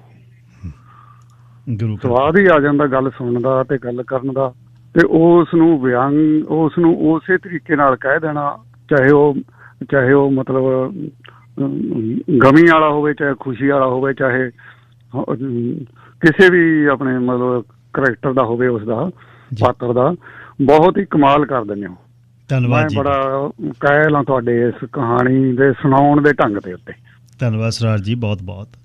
ਤੇ ਦੂਜੀ ਗੱਲ, ਭਾਵੇਂ ਇਹ ਕਹਾਣੀ ਕਈਆਂ ਦੇ ਚੁੱਭਦੀ ਵੀ ਰਹਿੰਦੀ ਆ, ਮੈਂ ਸੁਣਿਆ ਸੀ ਪਰਸੋਂ, ਮੈਂ ਇੱਕ ਦਿਨ ਪਿਛਲੇ ਵੀਕ ਵਾਲੇ ਦਿਨ ਮੈਂ ਕੰਮ ਤੇ ਸੀਗਾ, ਉਹਨੂੰ ਤਕਲੀਫ ਵੀ ਹੋ ਜਾਂਦੀ ਹੈ ਕਈ ਬੰਦਿਆਂ ਨੂੰ, ਪਤਾ ਨਹੀਂ ਕਿਉਂ ਹੋ ਜਾਂਦੀ ਹੈ, ਪਤਾ ਨਹੀਂ ਉਹ ਇਸ ਨਾਲ ਸੰਬੰਧਿਤ ਨਹੀਂ ਹੈਗੇ ਜਾਂ ਉਹਨਾਂ ਨੂੰ ਕੋਈ ਆਵਾਜ਼ ਨਾਲ ਹੀ ਕੋਈ ਪ੍ਰੋਬਲਮ ਹੋ ਜਾਂਦੀ ਆ। ਨਹੀਂ, ਮਨੁੱਖਤਾ ਦਾ ਹੀ ਰੌਲਾ ਜੀ, ਬਰਾਬਰਤਾ ਦਾ ਰੌਲਾ, ਹੋਰ ਨਹੀਂ ਬਾਲਾ। ਪਰ ਮੈਨੂੰ ਸਵਾਦ ਆ ਜਾਂਦਾ। ਇੱਕ ਸਾਡੇ ਪਿੰਡ ਵੀ ਬਜ਼ੁਰਗ ਹੁੰਦਾ ਸੀ, ਉਹ ਵੀ ਹੁੰਗਾ ਮਾਰਦਾ ਸੀ, ਜਦ ਤੁਸੀਂ ਹੁੰਗਾ ਮਾਰਦੇ ਹੋ ਨਾ, ਸਵਾਦ ਹੀ ਆ ਜਾਂਦਾ। ਉਹ ਨਾ ਇਸ ਤਰ੍ਹਾਂ ਹੁੰਦਾ ਸੀਗਾ ਜੀ, ਇਹ ਕਈਆਂ ਨੂੰ ਨਾ ਢਿੱਡ ਵੀ ਦੁਖਣ ਲਾ ਦਿੰਦਾ, ਕਈਆਂ ਦੀ ਢੂਹੀ ਵੀ ਦੁਖਣ ਲਾ ਦਿੰਦਾ, ਉਹਨਾਂ ਕੋਲ ਮਲ ਨਾਲ ਵੀ ਰੱਖੇ ਹੁੰਦੇ ਨੇ, ਪਰ ਸਵਾਦ ਜਿਹੜਾ ਵੱਖਰਾ ਹੀ ਆ ਤੁਹਾਡੀ ਆਵਾਜ਼ ਦਾ, ਤੁਹਾਡੇ ਸਮਾਜਿਕ ਜਿਹੜੇ ਮੁੱਦੇ ਆ ਚੱਕਣ ਦਾ ਤੇ ਲੋਕ ਮੁੱਦੇ ਚੱਕਣ ਦਾ ਚੌਥਾ ਥੰਮ ਹੁੰਦਾ ਇਹ। ਵਾਕਈ ਤੁਹਾਡਾ ਪ੍ਰੋਗਰਾਮ ਸੁਣ ਕੇ ਸ਼ੇਰੇ ਪੰਜਾਬ ਦੀ ਆਵਾਜ਼, ਸ਼ੇਰੇ ਪੰਜਾਬ ਲੱਗਦੀ ਆ।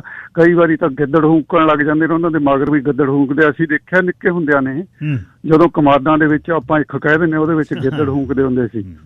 ਉਹ ਇੱਕ ਪਹਿਲਾਂ ਆਵਾਜ਼ ਕੱਢਦਾ ਸੀ, ਉਦੋਂ ਬਾਅਦ ਦੂਜੇ ਕੱਢਦੇ ਸੀ। ਇੱਥੇ ਮੈਂ ਕੰਸਟਰਕਸ਼ਨ ਸਾਈਟਾਂ ਤੇ ਹੁੰਦਾ ਕਈ ਵਾਰੀ ਸਿਕਿਉਰਿਟੀ ਤੇ ਰਾਤ ਨੂੰ, ਇੱਥੇ ਵੀ ਉਹ ਗਿੱਦੜਾਂ ਨਾਲ ਇਹਨਾਂ ਦਾ ਕੰਪੈਰੀਜ਼ਨ ਜਦੋਂ ਕਰੀ ਤਾਂ ਬੜਾ ਸਵਾਦ ਆ ਜਾਂਦਾ। ਧੰਨਵਾਦ ਜੀ, ਬਹੁਤ ਬਹੁਤ ਥੈਂਕ ਯੂ। ਥੈਂਕ ਯੂ ਜੀ। ਕੋਸ਼ਿਸ਼ ਆ ਜੀ, ਹਲੇ ਤਾਂ ਕੁਛ ਆਲੇ ਦੁਆਲੇ ਸਟੂਡੀਓ ਵਿਧੀ ਵਿਧਾਨ ਜਿਹਾ, ਜੇ ਕਿਤੇ ਇਕੱਲਾ ਬੈਠਾ ਹੋਵਾਂ ਫਿਰ ਹੁੰਗਰ ਜਿਹੜੀ ਮਾਰ ਕੇ ਅਖੀਰ ਕਿਵੇਂ ਵੱਜਦੀ ਹੈ। ਅਸਲ ਗੱਲ ਇਹ ਆ ਵੀ ਲਿਖੀਆਂ ਹੀ ਬਹੁਤ ਵਧੀਆ ਹੋਈਆਂ, ਸਰਾਜ ਸ਼ਾਦ ਦੀਆਂ, ਕੰਵਲ ਗੁਰਦਿਆਲ ਸਿਉਂ, ਅਣਖੀ ਹੋਰਾਂ ਦੀਆਂ, ਜੱਗੀ ਕੁੱਸੇ ਦੀਆਂ, ਸੁਰਿੰਦਰ ਦਾਊ ਮਾਜਰਾ, ਲਿਖਣੇ ਹੀ ਲਿਖਤ। ਜੇ ਕਿਤੇ ਹੁਣ ਤੁਸੀਂ ਪੜ੍ਹ ਲਓ, ਕਿਰਪਾਲ ਕਜ਼ਾਕ ਦੇ ਸ਼ਬਦ ਜਿਹੜੇ ਨੇ ਉਹ ਭਾਸ਼ਾ ਹੀ ਅਸੀਂ ਗਵਾ ਲਈ, ਬਲਵੰਤ ਗਾਰਗੀ ਹੈ, ਅਤੇ ਨਵਿਆਂ ਦੇ ਵਿੱਚੋਂ ਵੀਨਾ ਵਰਮਾ ਜੀ ਨੂੰ ਮੈਂ ਬਹੁਤ ਪੜ੍ਹਦਾ, ਵੀਨਾ ਵਰਮਾ ਜੀ। ਅਤੇ ਆਉਣ ਵਾਲੇ ਦਿਨਾਂ ਦੇ ਵਿੱਚ ਨਵੀਆਂ ਕਹਾਣੀਆਂ ਬਹੁਤ ਨੇ ਜਿਹੜੀਆਂ ਤੁਹਾਡੇ ਮੈਂ ਸਨਮੁਖ ਕਰਨੀਆਂ, ਨਵੇਂ, ਕਿਉਂ ਹੁਣ ਸਾਰਿਆਂ ਨੂੰ ਹੀ ਪੜ੍ਹਾਂ ਮੇਰਾ ਮਨ ਹੈ। Sir Amarjit Singh Sandhu ji, line number 3। ਹਾਂਜੀ, ਸਤਿ ਸ਼੍ਰੀ ਅਕਾਲ ਸਰਦਾਰ। ਸਤਿ ਸ਼੍ਰੀ ਅਕਾਲ ਸੰਧੂ ਸਾਹਿਬ। ਵੈਸੇ ਦੋਨੇ ਵੀਰਾਂ ਨੇ ਬਹੁਤ ਵਧੀਆ ਤਰੀਕੇ ਨਾਲ ਸਭ ਕੁਝ ਕਹਿ ਦਿੱਤਾ। ਮੈਂ ਵੀ ਇਹੋ ਗੱਲ ਕਹਿਣਾ ਚਾਹੁੰਦਾ, ਦੇਖੋ ਕਹਾਣੀਆਂ, ਦੇਖੋ ਜੇ ਬੋਲਣ ਦਾ ਤਰੀਕਾ ਨਹੀਂ ਆਉਂਦਾ ਤੇ ਉਹ ਸਾਰਾ ਹੀ ਕੰਮ ਖਰਾਬ ਹੋ ਜਾਂਦਾ। ਜਿਹੜੇ ਬੰਦੇ ਨੂੰ ਸੁਣਾਉਣ ਦਾ ਤਰੀਕਾ, ਜਿਹੜੇ ਤਰੀਕੇ ਨਾਲ ਤੁਸੀਂ ਸੁਣਾਉਂਦੇ ਹੋ, ਉਹ ਜਿਹੜਾ ਤਰੀਕਾ ਹੈਗਾ ਉਹ ਬਿਲਕੁਲ ਤੁਸੀਂ ਬਿਲਕੁਲ ਉਹੀ ਉਹਦੇ ਵਿੱਚ ਜੋਸ਼ ਭਰ ਦਿੰਦੇ ਹੋ। ਸੋ ਇਹ ਜਿਹੜਾ ਤਰੀਕਾ ਉਸੇ ਤਰੀਕੇ ਨਾਲ ਤੁਸੀਂ ਰੋਲ ਕਰਦੇ ਹੋ ਉਹ ਬਹੁਤ ਵਧੀਆ ਹੈਗਾ। ਉਹਦੇ ਨਾਲ ਹੀ ਕਹਾਣੀ ਬਣਦੀ ਹੈ। ਜੇ ਉਸ ਤਰੀਕੇ ਨਾਲ ਨਾ ਕਰੋ ਤੇ ਫਿਰ ਕਹਾਣੀ ਦੀ ਗੱਲ ਨਹੀਂ ਬਣਦੀ ਹੈਗੀ। ਸੋ ਟਾਈਮ ਨਾਲ ਲੈਂਦਾ ਤਾਂ ਥੈਂਕ ਯੂ, ਬਹੁਤ ਵਧੀਆ ਤਰੀਕੇ ਨਾਲ ਤੁਸੀਂ ਸੁਣਾ ਦਿਓ ਜੀ। ਥੈਂਕ ਯੂ, ਧੰਨਵਾਦ ਜੀ। ਇਹ ਆਪਣਾ ਪਸੰਦੀਦਾ ਜੀ ਸਭ ਤੋਂ ਸੈਗਮੈਂਟ ਜਿਹੜਾ 2009 'ਚ ਆਪਾਂ ਤੋਰਿਆ, 13 ਵਰ੍ਹੇ ਹੋ ਗਏ, ਗੁਰੂ ਕਿਰਪਾ ਦੇ ਨਾਲ ਤੁਸੀਂ ਇਸ ਨੂੰ ਪਸੰਦ ਕੀਤਾ। ਸਰੀ ਦੀ ਇੱਕ ਖਬਰ, ਨੈਤਿਕਤਾ ਦਾ ਨੈਤਿਕ ਕਮਿਸ਼ਨਰ ਜਿਹੜਾ ਸਾਡਾ ਐਥਿਕਸ ਕਮਿਸ਼ਨਰ ਹੈ, ਜਿਹਦੇ ਵਿੱਚ ਸਰੀ ਦੇ ਵਿੱਚ ਤੁਸੀਂ ਕੰਪਲੇਂਟ ਕਰ ਸਕਦੇ ਹੋ। ਜਿਹੜੀ ਕੋਈ ਅਨੈਤਿਕ ਜਿਹੜੀ ਕੋਈ ਚੀਜ਼ ਹੋਵੇ, ਨੈਤਿਕਤਾ 'ਤੇ ਨਾ ਹੋਵੇ, ਉਦੋਂ ਕੰਪਲੇਂਟ ਕਰ ਸਕਦੇ ਹੋ, ਸ਼ਿਕਾਇਤ ਕਰ ਸਕਦੇ ਹੋ। ਉਹਦੇ 'ਤੇ ਹੁਣ ਸ਼ਿਕਾਇਤ ਨਾ ਸੁਣਨ 'ਤੇ ਮੋਰਟੋਰੀਅਮ, ਪਾਬੰਦੀ ਲੱਗੀ ਆ ਵੋਟਾਂ ਤੱਕ, ਅਕਤੂਬਰ ਤੱਕ। ਆਮ ਇਹ ਪ੍ਰੈਕਟਿਸ ਇਹ ਹੁੰਦੀ ਆ ਵੀ 3 ਕੁ ਮਹੀਨੇ ਪਹਿਲਾਂ ਵੋਟਾਂ ਤੋਂ ਇਸ ਨੂੰ, ਇਹਦੀਆਂ ਕੰਪਲੇਂਟਸ ਜਿਹੜੀਆਂ ਨੇ ਸੁਣਨ ਤੋਂ ਮਨਾਹੀ ਕਰ ਦਿੱਤੀ ਜਾਂਦੀ ਆ, ਕਿਉਂਕਿ ਕੋਈ ਉਹਦੇ ਨਾਲ ਵੋਟਾਂ 'ਤੇ ਫਰਕ ਨਾ ਪਵੇ।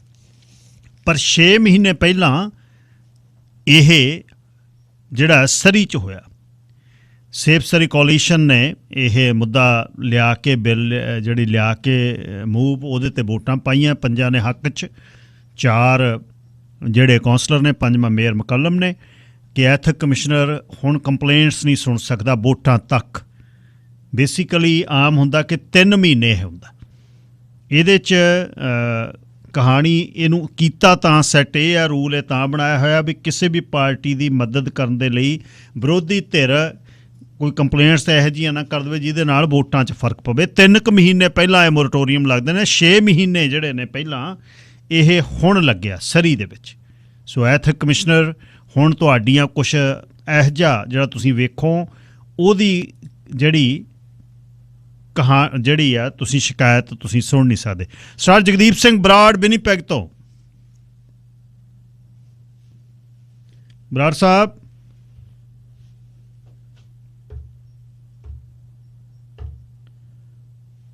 ਸਟੋਰਮ ਵੀ ਆਇਆ ਹੋਇਆ ਜੀ, ਖਿਆਲ ਰੱਖਿਓ, ਇੱਧਰ ਦੁਬਾਰਾ ਕਰਿਓ। ਸਰ ਠਾਕਰ ਸਿੰਘ ਧਾਲੀਵਾਲ ਜੀ, ਲਾਈਨ ਨੰਬਰ 2।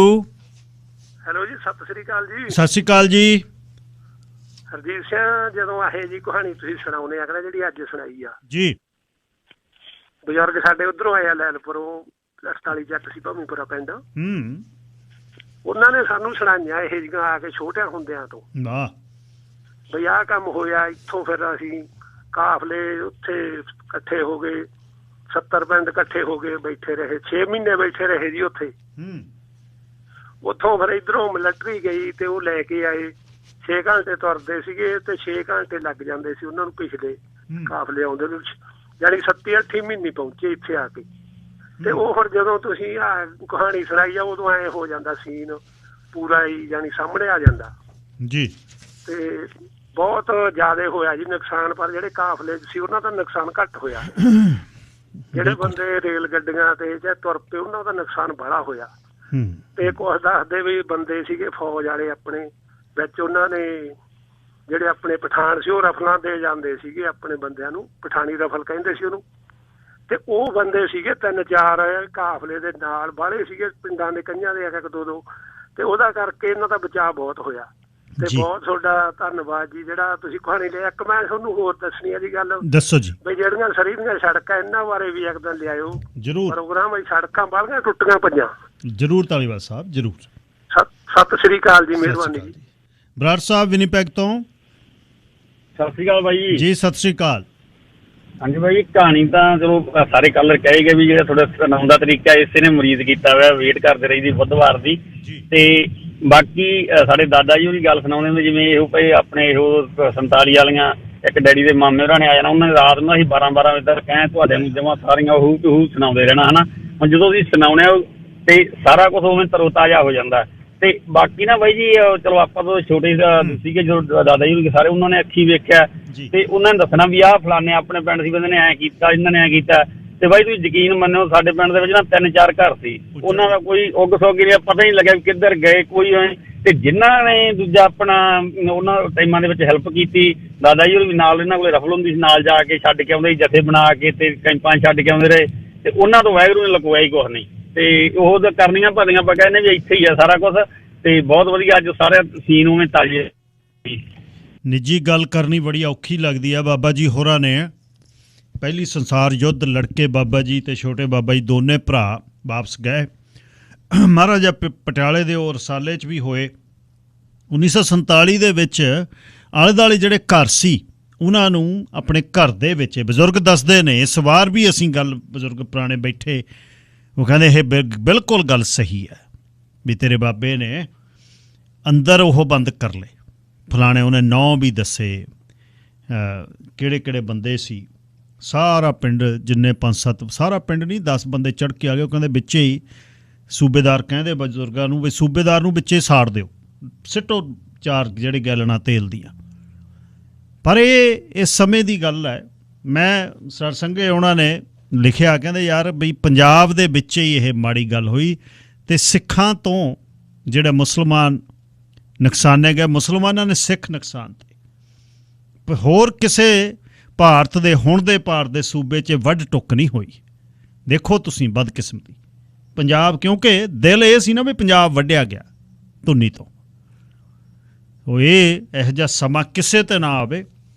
ਹਰ ਇੱਕ ਧਰਮ ਆਪਣੇ ਧਰਮ ਦਾ ਪ੍ਰੈਕਟਿਸ ਕਰੇ, ਖੁੱਲ੍ਹ ਦਿਲੀ ਨਾਲ ਕਰੇ, ਕੋਈ ਘੱਟ ਕੋਈ ਵੱਧ ਗਿਣਤੀ ਨਾ ਹੋਵੇ, ਸਰਬੱਤ ਦਾ ਭਲਾ ਹੋਵੇ। ਕੋਈ ਕਿਸੇ ਦੇ ਦਰਾਂ 'ਤੇ ਲਲਕਰੇ ਨਾ ਮਾਰੇ, ਕੋਈ ਕਿਸੇ ਦੇ ਦਰਾਂ ਮੂਹਰੇ ਬਲਡੋਜ਼ਰ ਨਾ ਖੜਾਏ, ਕੋਈ ਕਿਸੇ ਦੇ ਜਾ ਕੇ ਇਹ ਨਾ ਕਹੇ ਤੁਸੀਂ ਨਮਾਜ਼ਾਂ ਨਹੀਂ ਪੜ੍ਹ ਸਕਦੇ, ਤੁਸੀਂ ਆਹ ਨਹੀਂ ਕਰ ਸਕਦੇ, ਚੱਕੋ ਸਮਾਨ। ਕੋਈ ਨਾ ਕਹੇ ਵੀ ਇਹਨਾਂ ਦੀਆਂ ਘਰ ਵਾਲੀਆਂ ਨੂੰ ਬਲਾਤਕਾਰ ਕਰਦੇ ਹੋ, ਇਹਨਾਂ ਦੇ ਜਵਾਕ ਨਾ ਜੰਮ ਸਕਣ, ਇਹ ਆਹ ਨਾ ਹੋਵੇ, ਜੇ ਨਾ। ਇਸ ਤੋਂ ਬਚਤ ਰਹੇ ਜੇ ਸੰਸਾਰ ਵਸਦਿਆਂ 'ਚ ਰੱਖਣਾ। ਨਹੀਂ ਤਾਂ ਜਿਹੜਾ ਕੁਛ ਹਾਲ ਹੈ ਇਹ ਕਦੇ ਵੀ ਨਹੀਂ ਹੁੰਦਾ ਵੀ ਜੇ ਦੁਨੀਆ ਦੀ ਕਿਤੇ ਲੜਾਈ ਲੱਗੀ ਤੁਹਾਡੇ ਤੱਕ ਸੇਕ ਨਾ ਹੋਵੇ। ਸਿੱਧੇ ਤੇ ਅਸਿੱਧੇ 'ਚ ਸੇਕ ਆਉਣਾ ਹੀ ਹੈ। ਵੇਖ ਲਓ ਯੂਕਰੇਨ ਦੀ ਜੰਗ ਨੇ ਇੱਥੇ ਸੇਕ ਚਾੜ੍ਹਤਾ। ਚੀਜ਼ਾਂ ਵੇਖੋ ਕੀ ਬਣ ਰਿਹਾ, ਕਾਰਾਂ ਨਹੀਂ ਬਣ ਰਹੀਆਂ, ਮਹਿੰਗਾਈ 5.5% 'ਤੇ ਬੈਠੀ। ਅੱਜ 1% ਤੁਹਾਡਾ ਇੰਟਰਸਟ ਰੇਟ ਹੋ ਗਿਆ। 1% ਦਾ ਮਤਲਬ ਬੈਂਕ ਨੇ 4.5-5% 'ਤੇ ਤੁਹਾਨੂੰ ਦੇਣਾ, ਜਿਹੜਾ 2.5-3% 'ਤੇ ਸੀ ਇਕੱਠਾ। 50 ਪੁਆਇੰਟ 20 ਸਾਲਾਂ ਬਾਅਦ ਜਿਹੜਾ ਵਿਆਜ ਵਧਿਆ ਇਹਨੇ ਹਿਲਾਉਣਾ ਹੈ। ਅਤੇ ਹੁਣ ਚਾਦਰ ਪੂਰੀ ਵੇਖ ਕੇ ਚਾਦਰ ਤੋਂ 1 ਫੁੱਟ ਅੰਦਰ ਪੈਰ ਰੱਖਿਓ, ਇਹ ਜ਼ਰੂਰੀ ਹੈ। ਇਹ ਸੀ ਅੱਜ ਦਾ ਪ੍ਰੋਗਰਾਮ। ਮੇਰੇ ਤੋਂ ਬਾਅਦ ਨਿੰਮੀ ਡੌਲਾ ਜੀ ਤੁਹਾਡੀ ਸੇਵਾ 'ਚ ਆਉਣਗੇ ਅਤੇ ਕੱਲ੍ਹ ਫੇਰ 9 ਵਜੇ 9 ਤੋਂ 11 ਇਸੇ ਹੀ 600 AM 'ਤੇ ਤੁਹਾਡੀ ਸੇਵਾ ਦੇ ਵਿੱਚ ਹਾਜ਼ਰ। ਰੱਬ ਰੱਖਾ।